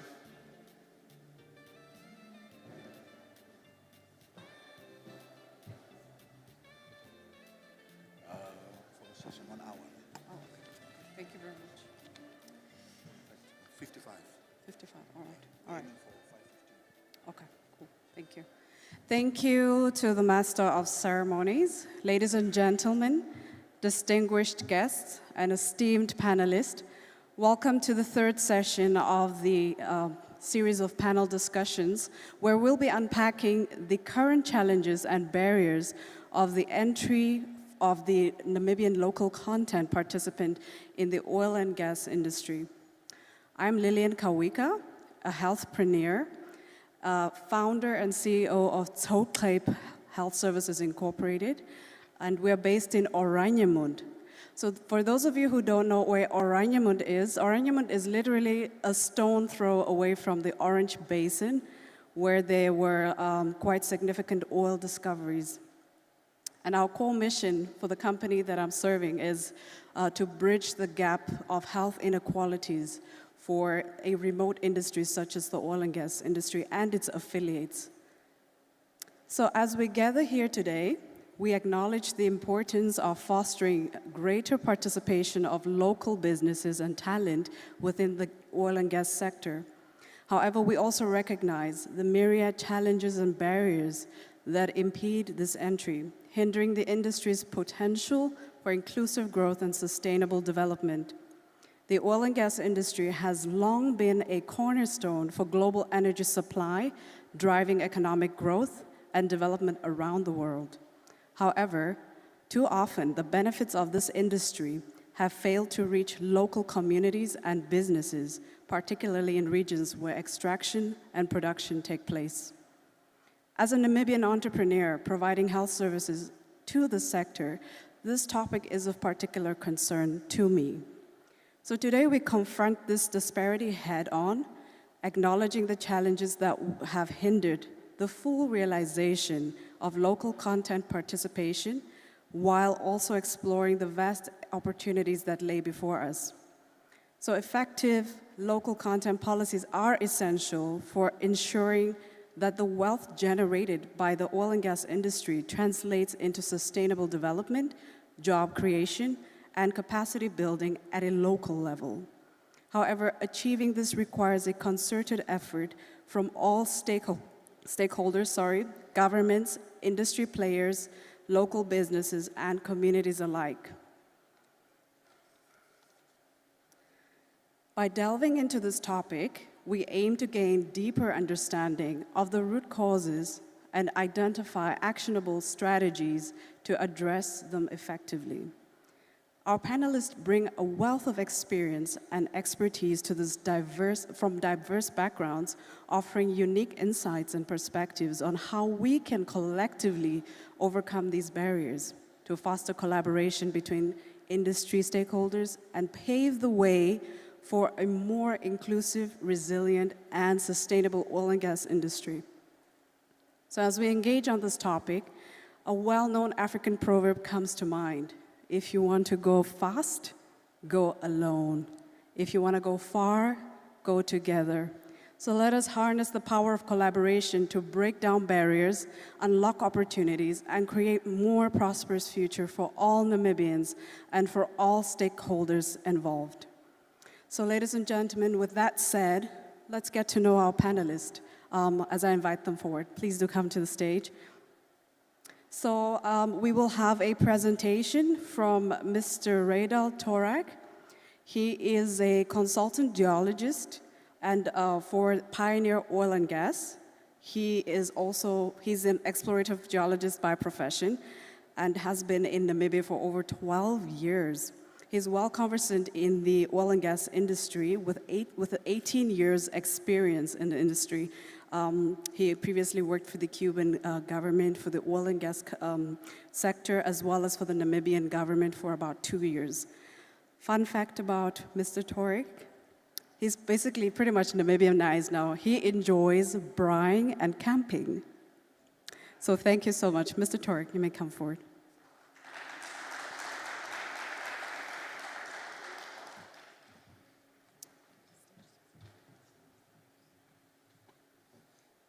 Thank you. Good afternoon. Okay. Thank you very much. Good afternoon, ladies and gents. Thank you, Maria, for inviting me to this event. Actually, I believe this is the first time that I speak about my project, about our project. So normally I speak about other people's projects. So I speak about oil exploration, prospects, hydrocarbon prospectivity in some areas, and seismic, and so on. But today I'm going to stay away from that, and I'm going to tell you a bit about us. So what we have done, and actually as a positive example of what can be done locally. So this is, for me, the most important message that I want to bring here. Yeah, so on how we started. So I couldn't find a better resolution picture, but this is a nice one. So actually, the initial company was Pioneer Energy and Minerals Consulting. So it was a company founded in 2006. So that's a long way back. And a young Namibian geoscientist, Alex Wong, so he decided to create this company to provide services to the oil and gas, to the minerals, the water, underground water. So it was a bit of everything. And also to represent some interest in Namibia for some companies that they need a local presence here at the beginning of this journey that was really in early stages. And he provided some operational support, etc. So actually, it was very brave. He was first with NANDEP and then NANCO, and then he decided to start this journey alone, maybe to go faster. And then at the end, we found him on the way, and now we think we are going to go even far because we are working together with him. So this is the origin of the company, but then what is the present company? So we are called Pioneer Oil and Gas Consulting, and what happened is that in 2017, we already saw this coming. So we saw that you cannot do this in the way that we are doing, so we need to focus in the oil and gas. And that's actually our core expertise, knowledge. So we wanted to provide high-quality services locally in Namibia by Namibians as much as possible. And then we founded this from scratch. So it's obviously the same brand already for many years, but it's a company focusing oil and gas consulting. So our main office is in Windhoek, Windhoek West. So, but we have offices, recently we opened offices even in Luanda, in Angola, because we saw the need to do some, the possibility to do some work there, and we went for it. And we have an office in Luanda, we have some projects there I'm gonna show you. We have done some projects also in all the SADC area, but yeah, so we try to expand as we go.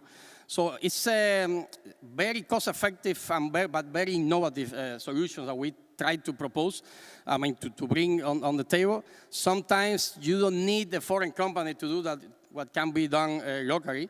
You need the right expertise, you need the right knowledge of what is needed, and that's very important. We try to be very close to universities, to the academia, to relevant institutions, to the government. So we try to be connected, and this is very important. We have been putting a lot of effort in training Namibians, and we are really, we want to continue doing so. Obviously, you are not alone in the world, so you need to know who is actually better than you in some areas, who you need to learn from. And we collaborate with a number of companies all around the world, mostly in this area. So this is the core of the company. So we believe that we need a strong technical leadership.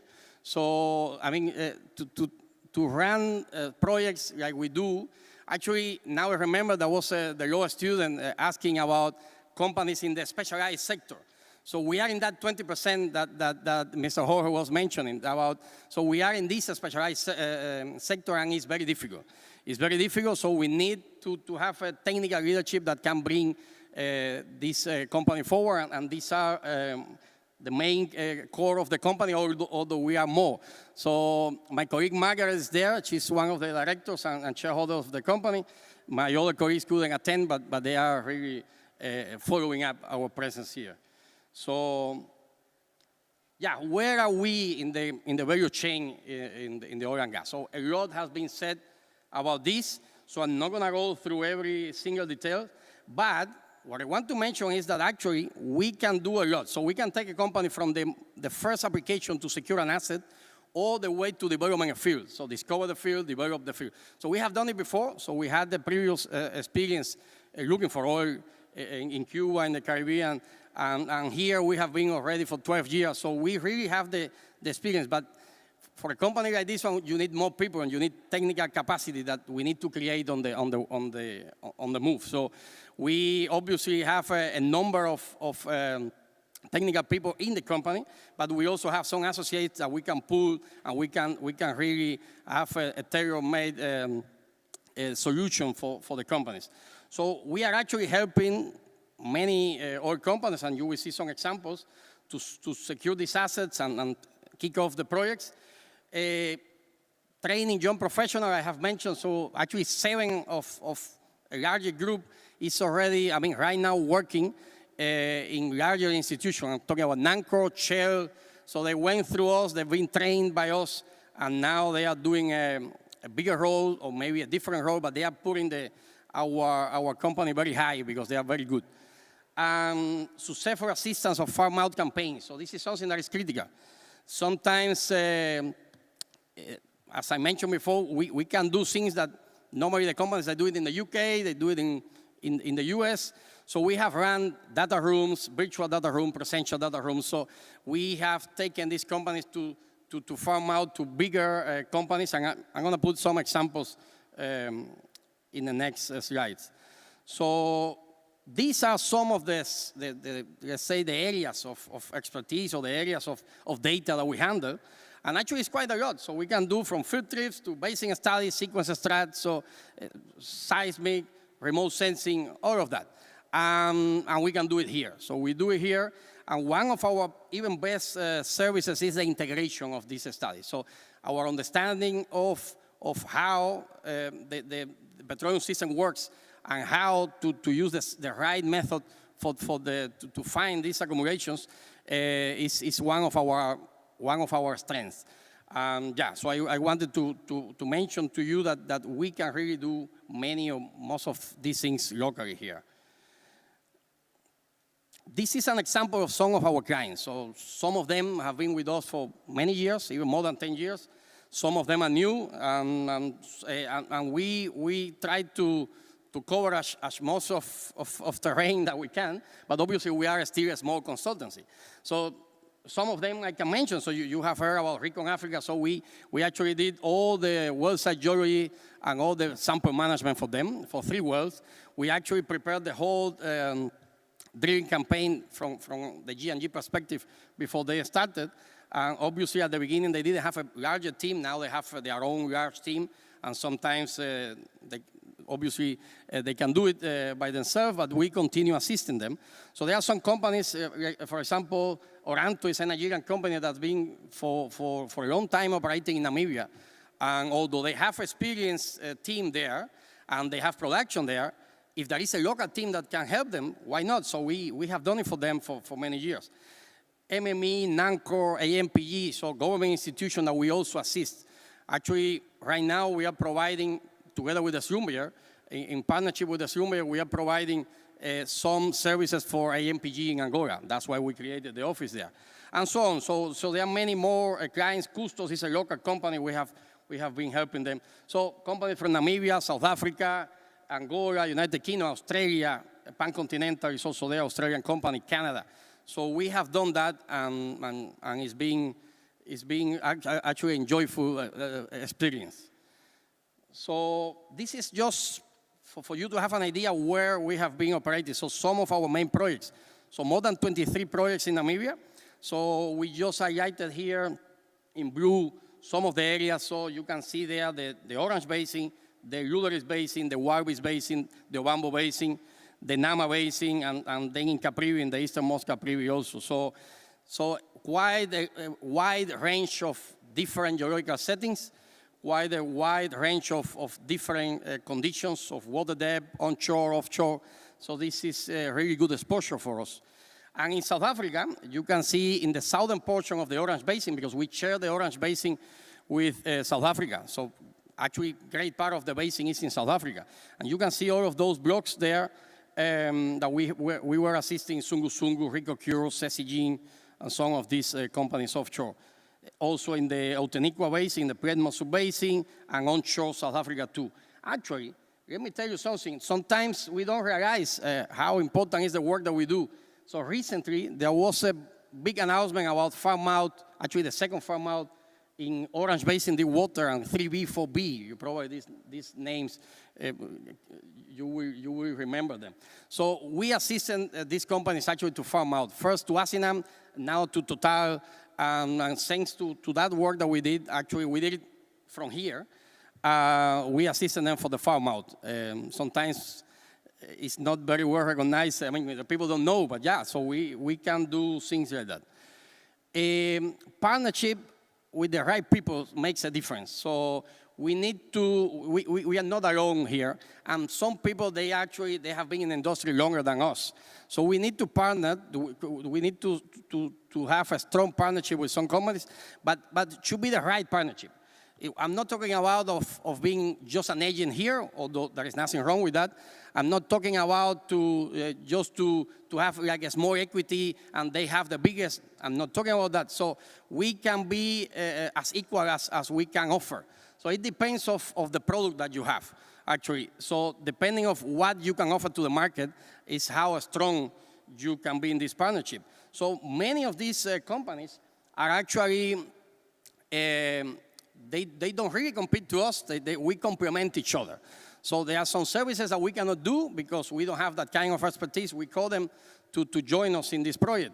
For example, Chronosorbis is a company that they specialize in biostratigraphy. They do paleontology, palynology, things that we cannot offer at this moment locally, and we collaborate with them. Geopartners is a long partner for us in the seismic area. SLB, RBS, actually RBS is another Namibian company that the Petroleum Commissioner mentioned when she was asked about these local companies like ours. And so on. So Stratum Reservoir is a new collaboration that we just started, and we're going to talk about that. And yeah, so strong values is important. So we need to earlier on was mentioned that for people to trust in you with projects, with money, to partner with you, you need to have a very strong set of values. So I think integrity, transparency are very key in this business. Otherwise, maybe you can make money very quick, but then that company is not, if you fail, that company is not going to hire you again. So you need to have, to do the things that you do with quality. And I'm talking about resilience, so it's very important here. So actually I found this phrase of Bolt, and I really like it because it takes a lot of time to get good at something. It takes a lot of time to be recognized that you are good at that, and you need to prepare. Preparation is the key. Actually, I like the phrase for two things. So, for obviously for the message of preparation, but also sometimes we said this is not a sprinter race. This is a resistance race. Actually, this is another way to see it. Maybe we were just training, and now it's a rush. So now it's a speed race, and we really need to rush. We really need to run quick. And these are the two things that I mentioned that we are really proud of. One is the input of knowledge, so the input in the Namibian oil and gas industry with the knowledge that we have acquired and we have reverted to the scientific community. This is something that we are really proud of, and also the training of young Namibians. So they are now, some of them are even executive on these largest companies, and we know that we build a family there, and they won't really forget that. So this is very important. But obviously, the road is not easy, so you can have a lot of challenges, barriers. Actually, what I just said is a challenge. To keep these young, good guys in the company is a challenge. So obviously, as the company grows, they will look for better jobs. They can maybe aspire to be employed by an international company. They can be aspiring to be part of the national company. And we are not angry at that. So actually, it's something that obviously makes us to fight harder, and it's difficult. There are things that you can do. You can improve the salaries. You can improve the life in the company. You can improve capacity building, so knowledge. But at the end, this industry got a huge gap of personnel and trained personnel. So obviously, if there is a chance there, they can jump for it. And again, we are not angry at that. We are actually very proud. Sometimes I tell Niri and Muremi from Petrofund and Maggie, the Petroleum Commissioner, so this happened to us. Now 3 at once have moved to other companies, and then they said, okay, but what now? I said, no, we start again. So we just get more people, identify who are the good ones out there, and we just start again. And obviously, I see this as the best input that I have had in these 12 years of being in Namibia. Obviously, the lack of exposure and practical knowledge from the people that is coming out of the university is a big challenge. So you can have, actually in Namibia, Petrofund, Namibia has offered a scholarship for undergraduate and master students. Even right now, there is a first person almost finalizing the PhD paid by the oil industry.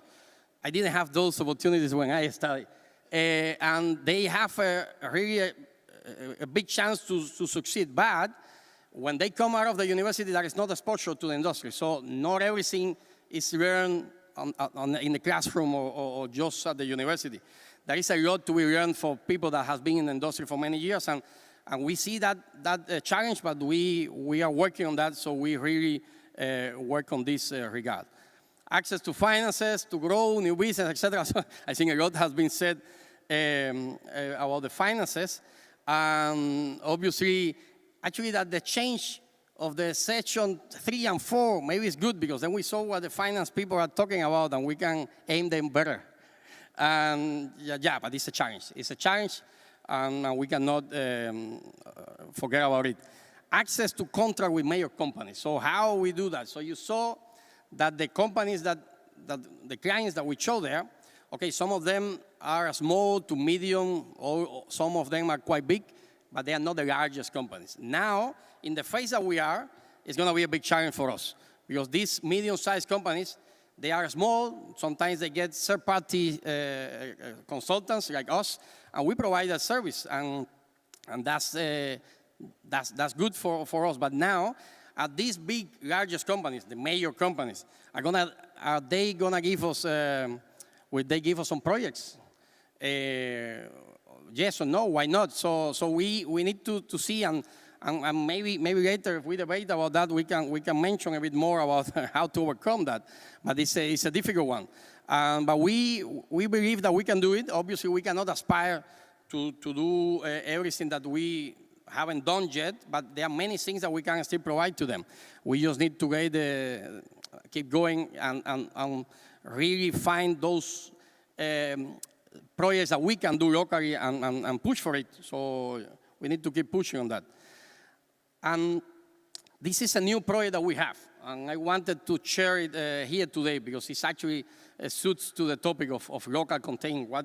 Actually, this was an idea, a dream. Actually, we said that the oil is first discovered in the people's mind. I think for any dream, for every project, you need to visualize that in your mind first before you go and try to do it, to make it possible. So we want to get a Namibian laboratory dedicated to the oil and gas industries. Right now, every rock sample, fluid sample that is coming out of every hole that we drill, obviously, there is a set that is for the government, NANCOR stores it, but what about the analysis? What about the knowledge? What about the added value on this process? So all the samples, they go to the UK, they go to the US, they go to Norway. So why not to start thinking about this now? So obviously we cannot start now, so, but we need to start somewhere. And then we just registered a company called Pioneer Laboratory, so the name is a bit longer, but that's the short name. And we are collaborating with international companies, in this case, Stratum Reservoirs. So Stratum Reservoir is actually the second largest core and fluid companies in the world, with more than 25 labs in 18 countries, a lot of experience, a lot of consultants all around the world. But now we are in the concept, in the design, trying to plan properly to get that done. So obviously, this is something that a company like Pioneer Oil and Gas, we have groomed it, we have do it in a tight circle. We cannot do that with this. We cannot fear to seek control and have partnership and have investors. So this is something that we are planning to do with Namibian investors, with the financial institutions, and with international partners. So we cannot do it in another way. So I think that's it. I really want to thank you again. I'm not here to talk about ourselves, but sometimes this is one of the barriers. The people don't know us. Actually, we spend probably in PR maybe nothing, because we believe that so far we really didn't need anything like that. But now it's a different world, bigger companies there.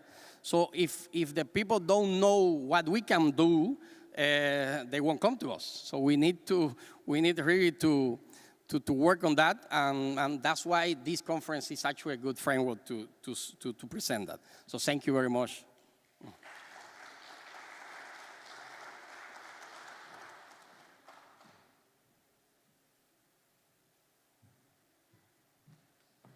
Wow, thank you so much, Rado, for that excellent presentation.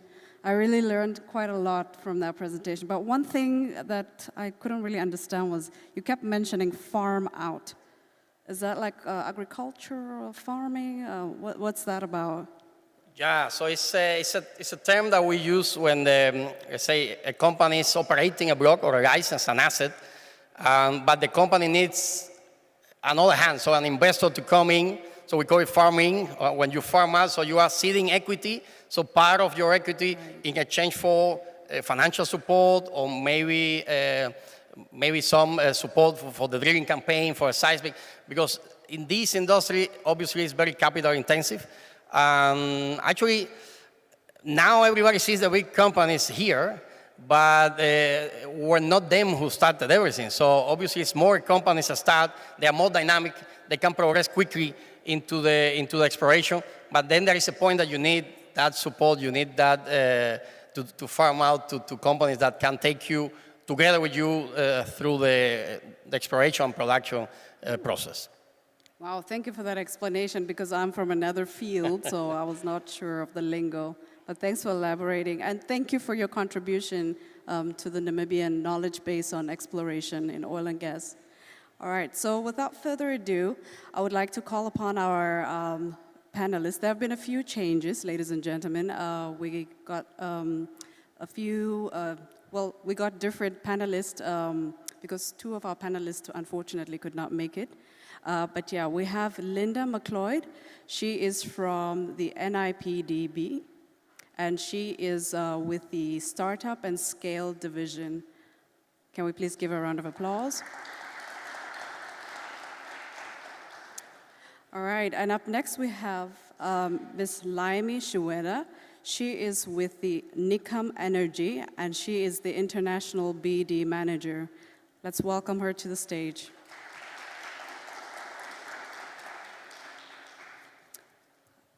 Okay, so I think I'm going to move a little bit closer to you guys.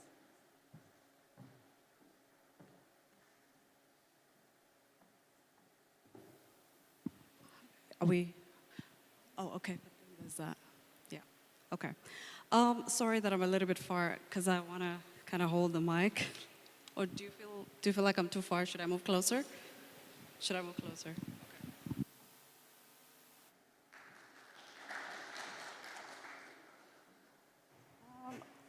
All right, so we'll just be going in some, rounds of questions.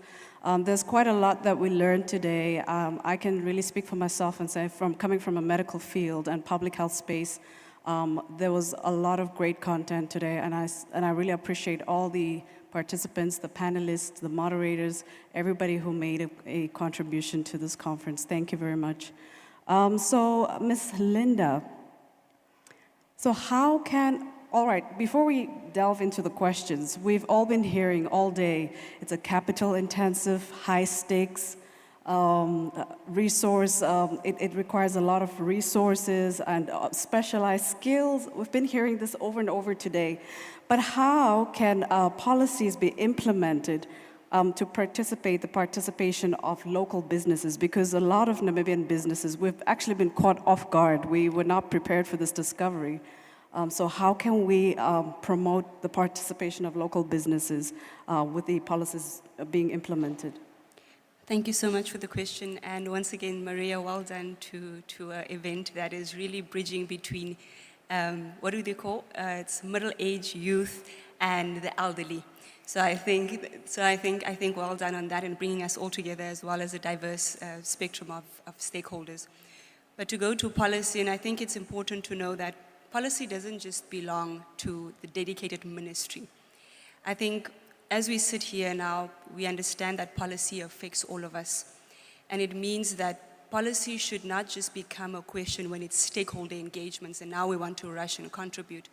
But I think it's important to say that because it's such a key contributor as a stakeholder, that you need to come on board from the get-go. And that means that even the ministry that holds the responsibility of that policy also needs support. There is financial implications to running stakeholder engagements, stakeholder workshop sessions. And if you know that your respective ministry, which is maybe the Ministry of Mines in this case, is holding these stakeholders, how already do you as a stakeholder come on board and not just as I take from someone, just become a stakeholder and policy taker, but a policy maker. But that is already contributing to the financial rollout program or the program to actually help that financial backing so that they can be a full encompass stakeholder engagements across the country. I think Cabinet can also just give so much funds for stakeholder engagement. So let's just say that to one side. But how can we then obviously create new ways?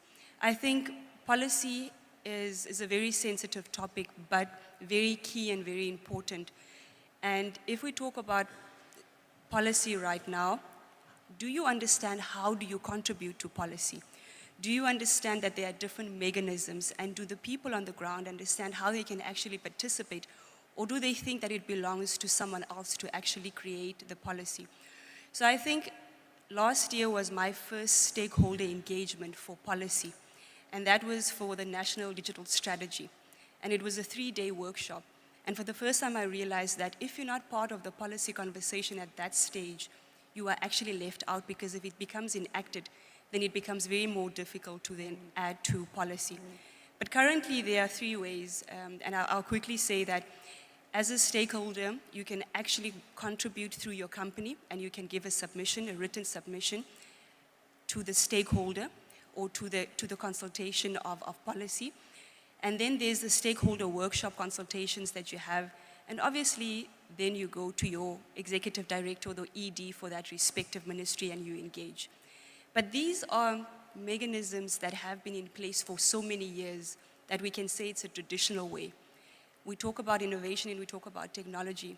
How do we ensure that policy now basically can actually use new mechanisms to engage different stakeholders in the country?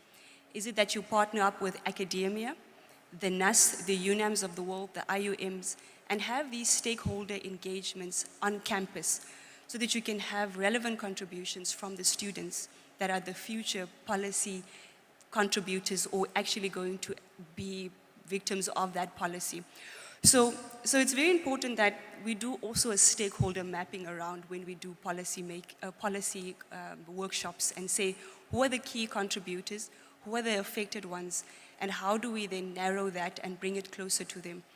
But I think what's also important here is that at the end of the day, that a policy is very encompassing of the industry. So those industry players must come on board from the get-go, and not just when we hear the 29th of April, there's a stakeholder engagement. It should happen prior. So the ministry should also give that information prior. When can we contribute? How do we contribute? Who's allowed to contribute? And I'll take from George, can we create champions that spearhead in different regions, in different villages, to basically tell people what does it mean to contribute to the policies? So these are the different ways that we can contribute to the policies. But yeah, I submit. Wow, thank you very much, Linda. So basically, everybody has a role to play in setting the stage for the right policies to make this work. Wow, thank you very much. So moving on to Riedel. Okay. You have quite extensive experience within Namibia. You've worked with so many companies. You've worked in South Africa, well, in Southern Africa. So that's a lot of ground you've covered. And I think we just would like to know, what are the barriers that you can think of that exist for local companies that are to compete with international firms in the oil and gas industry? Because that is that real threat.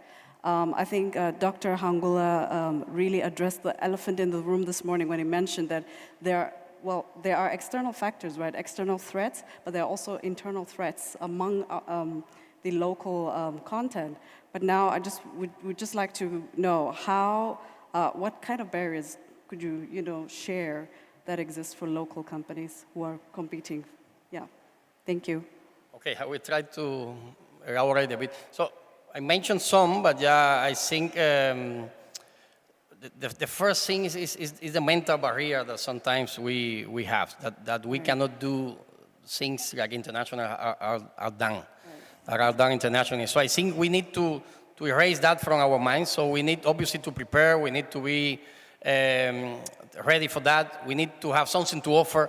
So, but if we think that we can do something, we can really do it because we are ready because we have the knowledge, the know-how, I think that's the first thing. So to have that mental barrier out, but sometimes, and that serves for government and even private sector ourselves, there is no, let's say, like a public knowledge of what are the skill sets that we have secure in the country.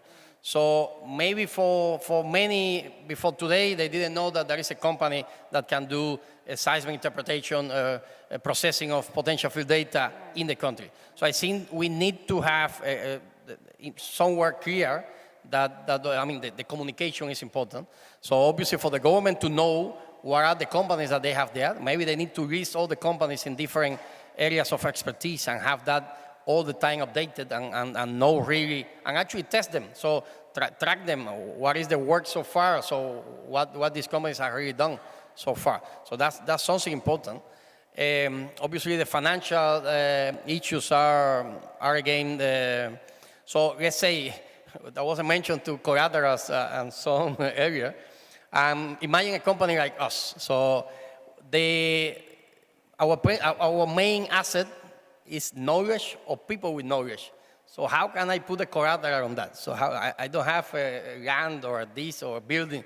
So we work with knowledge, we work with know-how, so we work with skills, and that's difficult. And obviously, we need to understand how to approach, like Rainer mentioned, I think we need to know how to prepare a proper business plan to really approach the financial institution. This is key, and Rainer, I will take it as a learning from you. And obviously, I mean, it looks obvious, but it's not. So we need really to know how to approach this institution. And maybe also in the financial side, now we see the financial institution catching up. So because now Standard Bank, FNB, so Net Bank, so you see that in many of them, they have an oil and gas department, or they have an energy they didn't have. So obviously it's fine. Maybe Standard Bank in Africa, they have done many projects, but in Namibia they didn't have. So I think the financial institutions are catching up with the industry, and they are understanding the industry. So like we need to understand the financial institution. I think this is a mutual, this is a learning process for all of us, that we need to understand how it works and what is our role in this process. I will say also operational information. Obviously, a company, an operator is not going to publish every single detail of what they are going to do, but sometimes there are listed companies like they do. And when I refer to that, I refer to, let's say, tender processes. So imagine, okay, so I explained that we have done well-site geology support, geological supervision on wells onshore, and we can do it offshore too. So, but how we get information that this tender is out? So we need to have a proper platform for us to know which services for each project are available. Sometimes these companies, they tender this out in Europe or in where they have their headquarters. We need that here. So we need to know which companies we can approach for X or Y service. And I think these are some examples that I can put down. Right. Thank you so much for your contribution. That was quite a lot. I think we are almost there. We're kind of almost ready as Namibians, based on what the criteria you mentioned. We're not too far off. Thank you. So we'll be moving on to Ms. Laimi. So Ms. Laimi, you're quite extensively involved with workforce development and capacity building for the oil and gas industry. So we just want to know from you, how can local content initiatives foster technology transfer and skills development to enhance capacity for the local workforce in the oil and gas industry? Thank you for the question. I just want to highlight that when we talk of oil and gas, many people feel left out because of their academics. So oil and gas is a broad industry, and we have different positions available on an oil rig.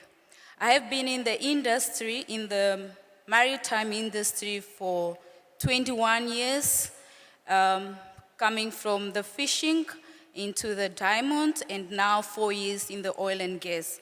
So when we talk of oil and gas, people think only about geology, exploration, those type of fields, but not forgetting that we have the skills that are in Namibia, for example, catering, so roughneck, roustabouts. It is the know-how.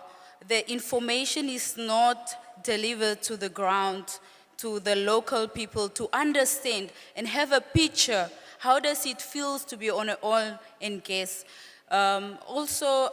Just to take a case study from fishing, we had training programs in place where we get experts to come and train local Namibians and to take over after they have qualified. So I just want to encourage that we bring the same principle into the oil and gas industry, whereby we are going to have experts because of the high technology and the high skills that is needed on board an oil rig. And I just want to emphasize that we need to give local content and the local communities of Lüderitz and Oranjemund the opportunity. But also, we need to enforce that we need to have a time frame. If we're getting experts on board to train local, how long duration? Is it 2 years? What happened after 2 years? So I feel it's very important for us to have it on black and white, and that will really uphold and groom the local Namibians. So I think it's very important. Wow, thank you very much, Laimi. I was taken aback when you mentioned there's catering. So you don't actually need a degree to be involved in this industry. You don't need a degree. However, there is certain skills that are required from the clients because these rigs are registered on different authorities. So every client comes with a requirement. And in terms of catering, for example, you only need to do a course that is first aid, occupational health, and obviously the Bossiet course that will allow you to fly offshore. It's quite intensive, quite expensive, but yeah, that's are the requirements. And those are the challenges because we don't also have the training institutions in Namibia right now that is accredited and because they have to comply with the requirements. So we don't have those training institutions in Namibia. So for a normal local employee, she or he will spend about 30,000 Namibian dollars just to acquire those certificates. And it's about 2-week course to complete everything. So it's really a challenge for us. Wow, one would understand that, that being so, because I mean, the oil and gas industry is a very high-risk industry when it comes to health and safety, occupational health and safety, because we want to really safeguard the workforce. So I think that's probably why it costs quite a bit to, you know, get equipped, get trained, to be a safe worker on board. Yeah, thank you very much, Laimi. So moving on to our second round of questions. Linda, going back to you. So what mechanisms can be put in place to ensure transparency and accountability in the implementation of local content policies? Because, I mean, there have been talks, even during this conference, about information asymmetry. People just don't really actually know what's going on. So how can we ensure more transparency and accountability for the policy implementation? Thank you. So I think I'll put on a different hat, which is also to complement the question is, so my background is in blockchain technology. And if we talk about blockchain technology, it's really a technology that brings about transparency.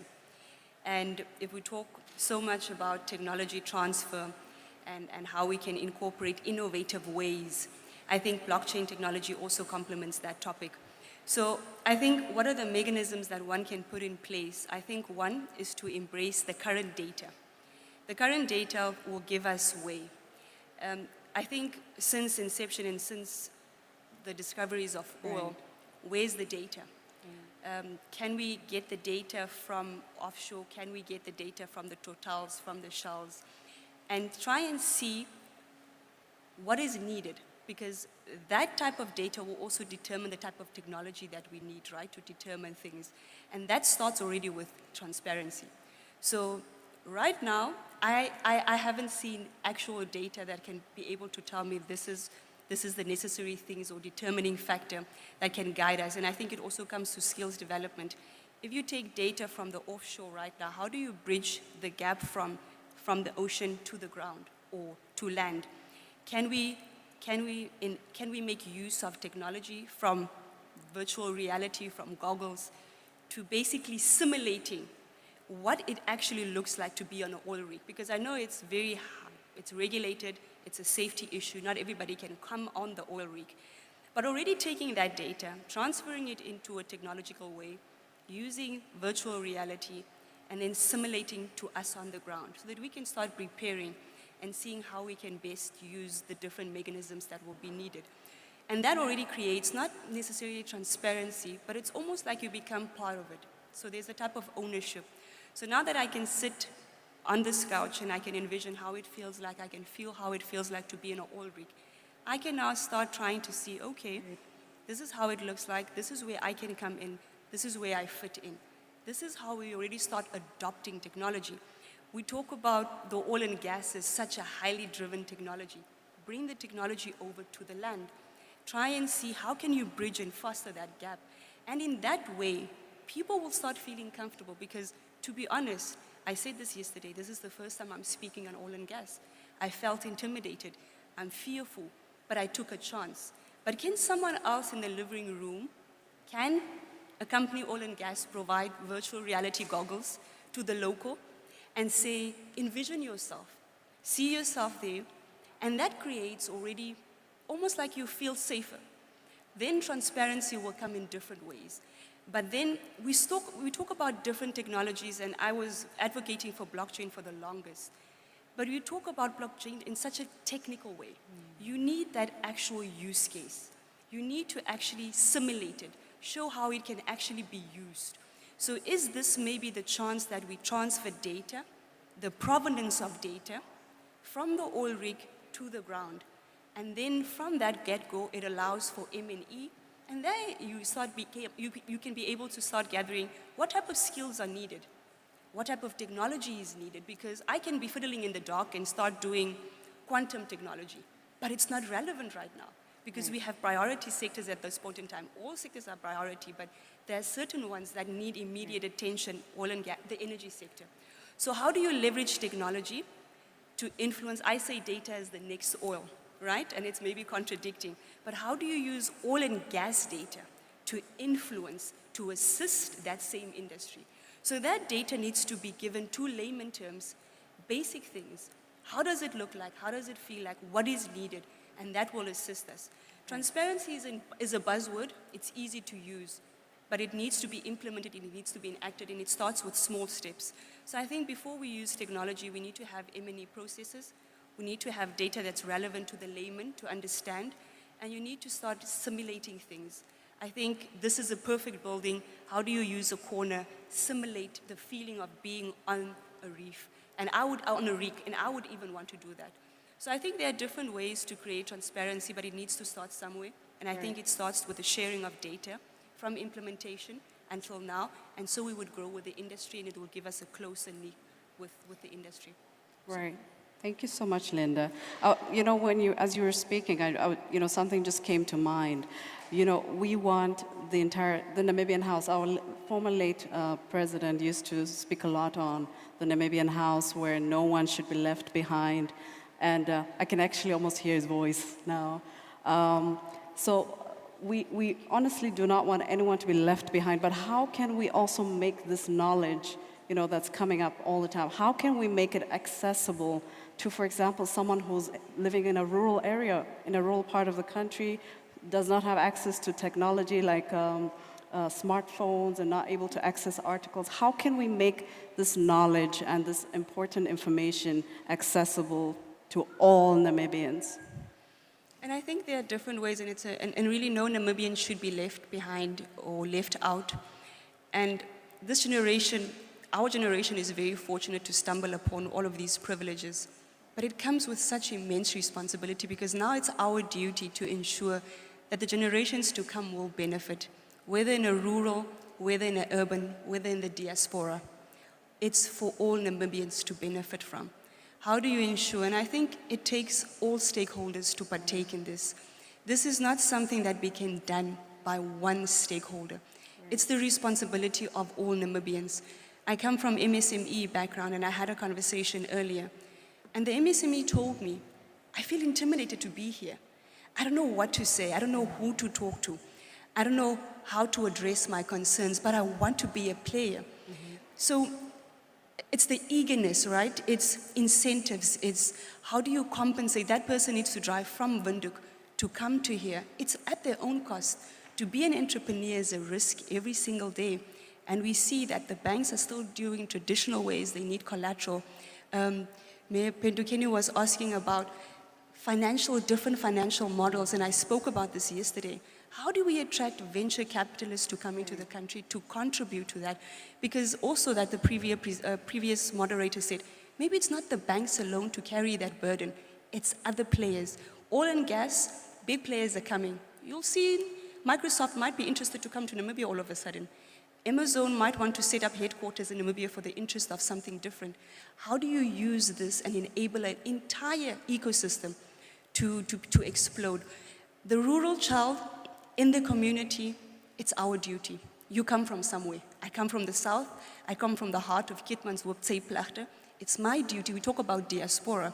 Diaspora is not just going brain drain from Windhoek or from Namibia to another country.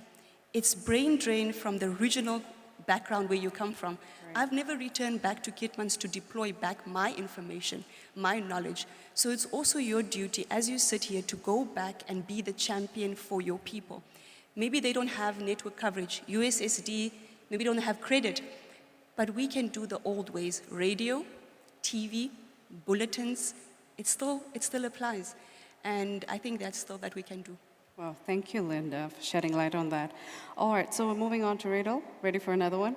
This one is a little bit packed. Okay, so you kept on reiterating about the importance of right partnerships, right? To be partnered up with the right people. And I think you've also experienced that a couple, you've been in the industry for over 19 years. So I think you'll be able to share some some value on this. So what role can partnerships between local businesses and international oil and gas companies play in promoting local content involvement? Sort of like to rope us in as local content. What role can they play? Okay. I think it's crucial to have a collaboration with other institutions. So it's very important. So when we are talking about the local content and we are talking about the small companies, we are talking about the startups, obviously these companies cannot cover all the services or all the areas of expertise that would like or that the industry is waiting for, right? So obviously we need to collaborate. We need to interconnect with other companies. We need to complement each other.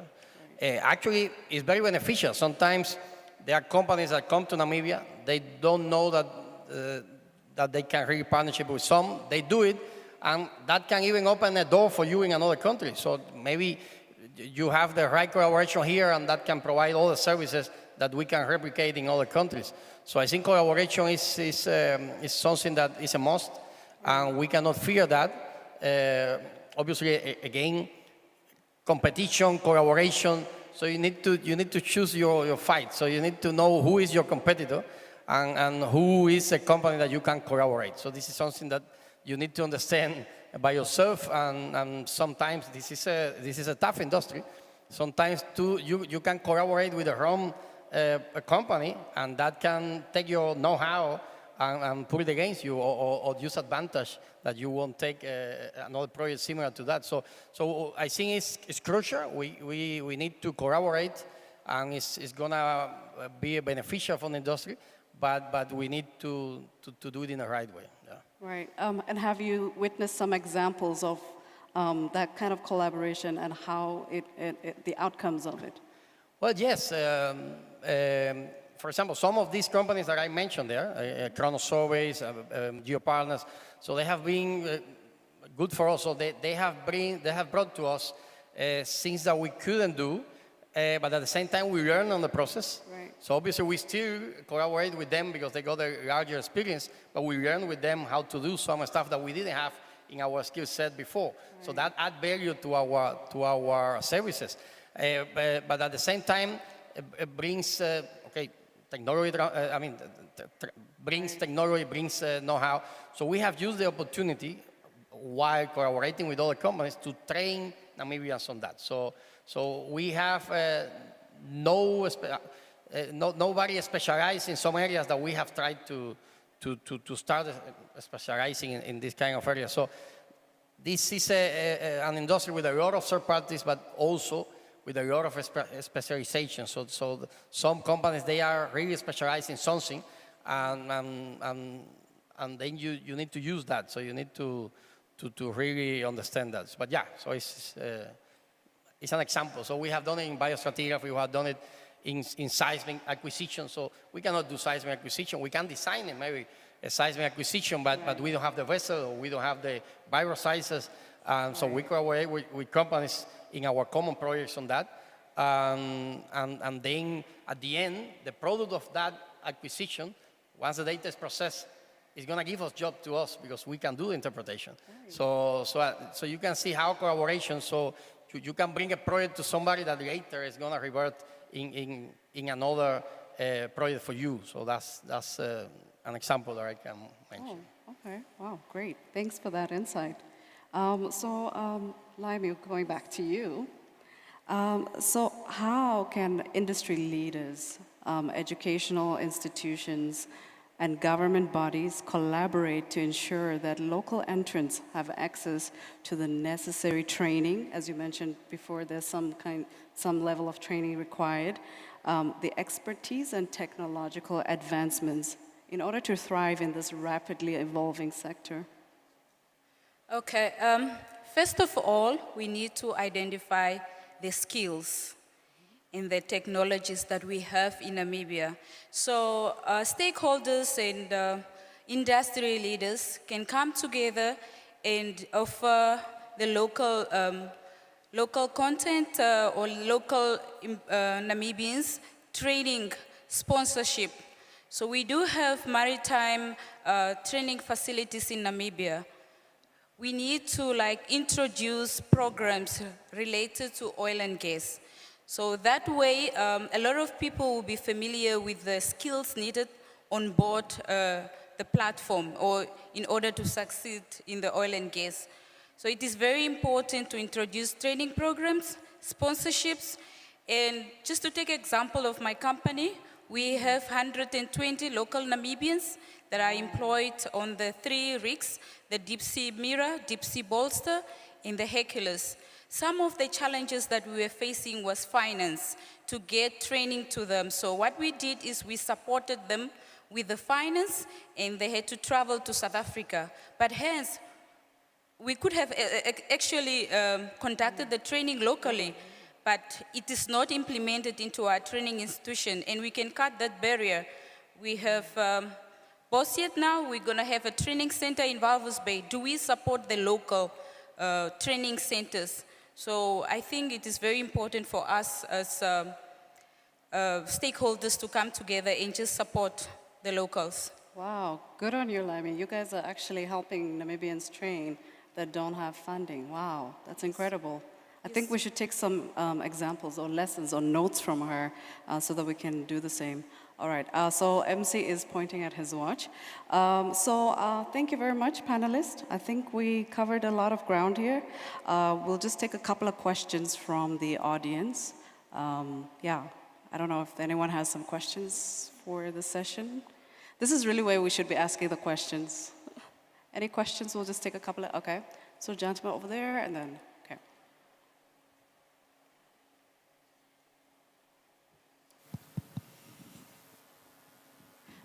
Kindly introduce yourself and your organization, please. Thank you so much, Madam Moderator. I am John A., and I am from Namibia Special Risk Insurance Association, NASRIA. I really stand here, and for me, it's not really a question per se, but rather a solution. Well, we have spoken so much about the challenges, barriers from the last session until this session. And even within the audience here, there were really concerns around access to finance. Our honorable as well, Meme Pendukeni, also emphasized strongly on the access to finance and collateral issues. I just wanted to really share information that at NASRIA, one of the products that we underwrite is one that is called the Credit Guarantee Scheme. And this is really a product that is aimed or targeting the SME, the youth, as well as our women, and with no age limit. And this is a product that is there or aimed and providing 60% collateral of the principal amount that a borrower may wish to borrow at the financial institution. With CGS, really, and I thought my brothers in the last session would really mention that as a solution that the SME, the youth can really explore at those financial institutions. We are in bed already with a number of financial institutions, namely Standard Bank, FNB, Netbank, DBN, Conga, Microfinance, and Beatrix. These are really microfinance institutions that are into green projects as well. And the requirement really is just the business plan and then the registrations of your business. So the rest really, one will have to negotiate and of course be subjected to the financial institution credit requirements. So I just thought it's really very crucial that I bring that to the audience, that there are those platforms. You will still be a client to those financial institutions, and in that end, the financial institutions are the clients to Nasria. So that is one of the platforms that we can really explore to really try to see how we can mitigate this access to finance because of lack of collateral. So that is basically what I wanted to share with the House. Thank you so much. Thank you for your contribution. That was really a great tip. Good evening. Yeah, Luis Lago de please. Carvalho, ICIPA, which is the Angolan Service Provider Associations. I just wanted to give an input on two subjects that were touched upon on the panel, which I think are very important and are key to have on the local content policies. One of them, you mentioned transparency. I think there's a very simple way to do it, and that has to do with tenders. Tender opening or bid opening has to be public, and the award has to be public. That's very basic, very simple, and will not allow for a lot of game playing. So I would really encourage you guys to push that becomes part of the policy that you build here in Namibia. We don't have that. It's supposed to be in ours, but it's not applied, and I think that's one of the things you should enforce. The second point you mentioned about having clear targets for the change out for the transference of personnel. It's not just on that, even on the companies. We have to set very clear targets. When we mentioned, and George mentioned this morning, in a different way, that we want to achieve 20% in this area, 90% of this area. That needs to be set up from the beginning. Because just saying that we want to put Namibians and we want to have Namibian companies working, it's not going to set a goal, and it's very difficult for you to check how it's progressing. We've been now for 3 years with the new law, and if we ask someone and they can just say it's been working well, but you don't know because there's no numbers. So that's the other thing. You need to set up that we want to have X amount of Namibians in each different position. Ivory Coast is setting up, the new law is so detailed that they have, for each separate category of personnel, they have the percentage they want to achieve within a certain number of years. And the same with companies. They want to see 30% in the marine industry within 5 years. They want to see 100% within 5 years on the local services like catering, housing, whatever. They don't want to wait 20 years like we did. They want to, within the first 5 years, have 100%. So that's just a note. I think you guys should push that very hard to have those clear goals, which is easy to then check every year if they've been achieved or not. Thank you very much. And I think that's an important point you mentioned. I mean, just to set the expectations right from the start, because when we inform the Namibians that we found oil. People are expecting the billions in a year. So it's really good to set the expectations right from the start. Thank you for your contribution. Any more questions? I think we'll just take one or two. Yeah, please.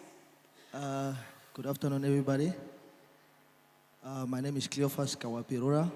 I'm representing my own company, Cleo Intelligent. My question is about the academics, like the practical part of it. How many, on the current exploration and everything, how many induction trainings are there, apart from the SMEs, apart from from the vocational trainings like that are taking their students on site? Like how many people are on site that are doing induction training? Because when you are doing the do, it's like you pick up the skill faster than just being the theoretical part of it, just to close the gap in terms of skill appliance. All right, thank you. So just to get your question right, just to be clear, so you're asking about how many Namibians are out there for induction training for the oil and gas industry. Do any of you want to take that on? Induction training, how many Namibians are actually going out there for induction training to service the oil and gas industry? I believe that's what you were trying to, okay. In my experience, I actually want to congratulate a company called SLB. It's one of the companies that I've seen sending their trainees on board for induction on the job. So there is also other companies like NICAM as well, the company that I work for. We shadow. Sometimes if a client say we need a specific skill and then we have an experienced person, we'll send that person, but we complement and we tell them we want this person to transfer the skills to the other one. So we do get opportunities like that. Thank you very much. And then it's also up to us to create more training institutions to build more capacity. Yeah, so we come up as a strong, united front. Thank you so much. I think that's about it, right? So ladies and gentlemen, as our discussion on the challenges and barriers of entry for local content participation in the oil and gas industry draw to a close, I would like to express my gratitude to each and every one of you for your insightful contributions and also thoughtful engagement throughout our dialogue. Thank you. And today we've really explored the multifaceted obstacles that hinder meaningful involvement for the local businesses and talent in the oil and gas sector. From regulatory complexities, even though we didn't address it in the session, it was addressed during the day, to skill shortages, to access to finance, to challenges. The challenges are indeed daunting. It's a sea of challenges. However, through our collective efforts and shared commitment, we've also identified actionable strategies just right now, right? And collaborative opportunities to address these barriers head on. So as we conclude, let us carry forward the momentum generated by our discussion and to translate our ideas into tangible actions. Let us also forge stronger partnerships between industry stakeholders, government entities, and educational institutions to facilitate skills development, promote technology transfer, and to create more inclusive ecosystem for local content participation, because that's what it's about. So yeah, thank you once again. And this is an intense industry. It's high, the requirements are so intense and so immense, but it's equally rewarding. So let us work together to make Namibia the next oil and gas success story. Thank you very much.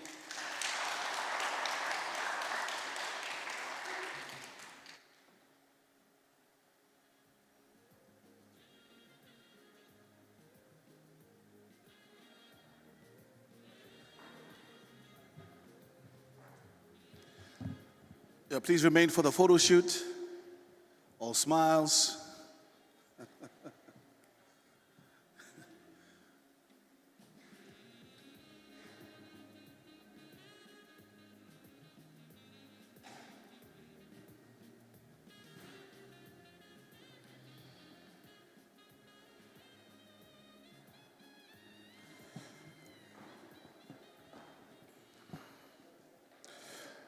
It's It's been a day full of information. I think it's only right that we break for the next 2 hours and, of course, come back for the gala dinner. But I just wanted to note that for tomorrow, much of the focus, of course, we'll be looking at the recommendations. You know, what are we doing going forward? So much of the conversation tomorrow will be focused more on crafting a roadmap for this as well. I know, of course, the Petroleum Commissioner mentioned earlier on that there is room still to add value to the draft policy. So we need to discuss tomorrow, how are we approaching all of this? Of course, the roadmap and overall recommendations from the conference are important, but there has to be some sort of actionable milestones that we can set so that we can say when we come back next year, hopefully again to Ludwitz, we are coming back next year, right? There we go. We've got a nod from Maria and Dr. Kawika. She'll probably finance next year's one. I don't know, this. So it's important for us to think about, particularly when we leave here today, what sort of recommendations do we want to see tomorrow, and what are the kind of milestones that we want to set for ourselves? Are we saying that we'll have a report from this and then submit that as part of the comments to the local content policy that's in its draft format to the Petroleum Commissioner? But the recommendations and the roadmap is what we need to focus on for tomorrow. So I just want us to, as we leave here today, to really just zone in on that so that we can have actionables by the end of the day tomorrow. For now, we'll have the gala dinner. It's set for 7 o'clock, so I think we'll do 7:30 because we've crept in a little bit on the time allocated for the preparatory committee just to get the room ready for us for the gala dinner. So we'll push it to, I think, 7:30 for 8 o'clock. If everybody's here by 8, then we can start at 8 o'clock sharp with the gala. The program is very, very short. It's just going to be 2 or 3 remarks. And no, I'm not going to allow a politician to speak at the gala. So you are guaranteed that it's going to be a very, very short remarks from those 3 speakers. On that note, thank you so much once again. It's been a very, very long day, but let's take the information in and see what sort of roadmap we can craft tomorrow before we head back to Windhoek and our respectful destinations tomorrow. Thank you so much once again. Please give yourselves a warm round of applause.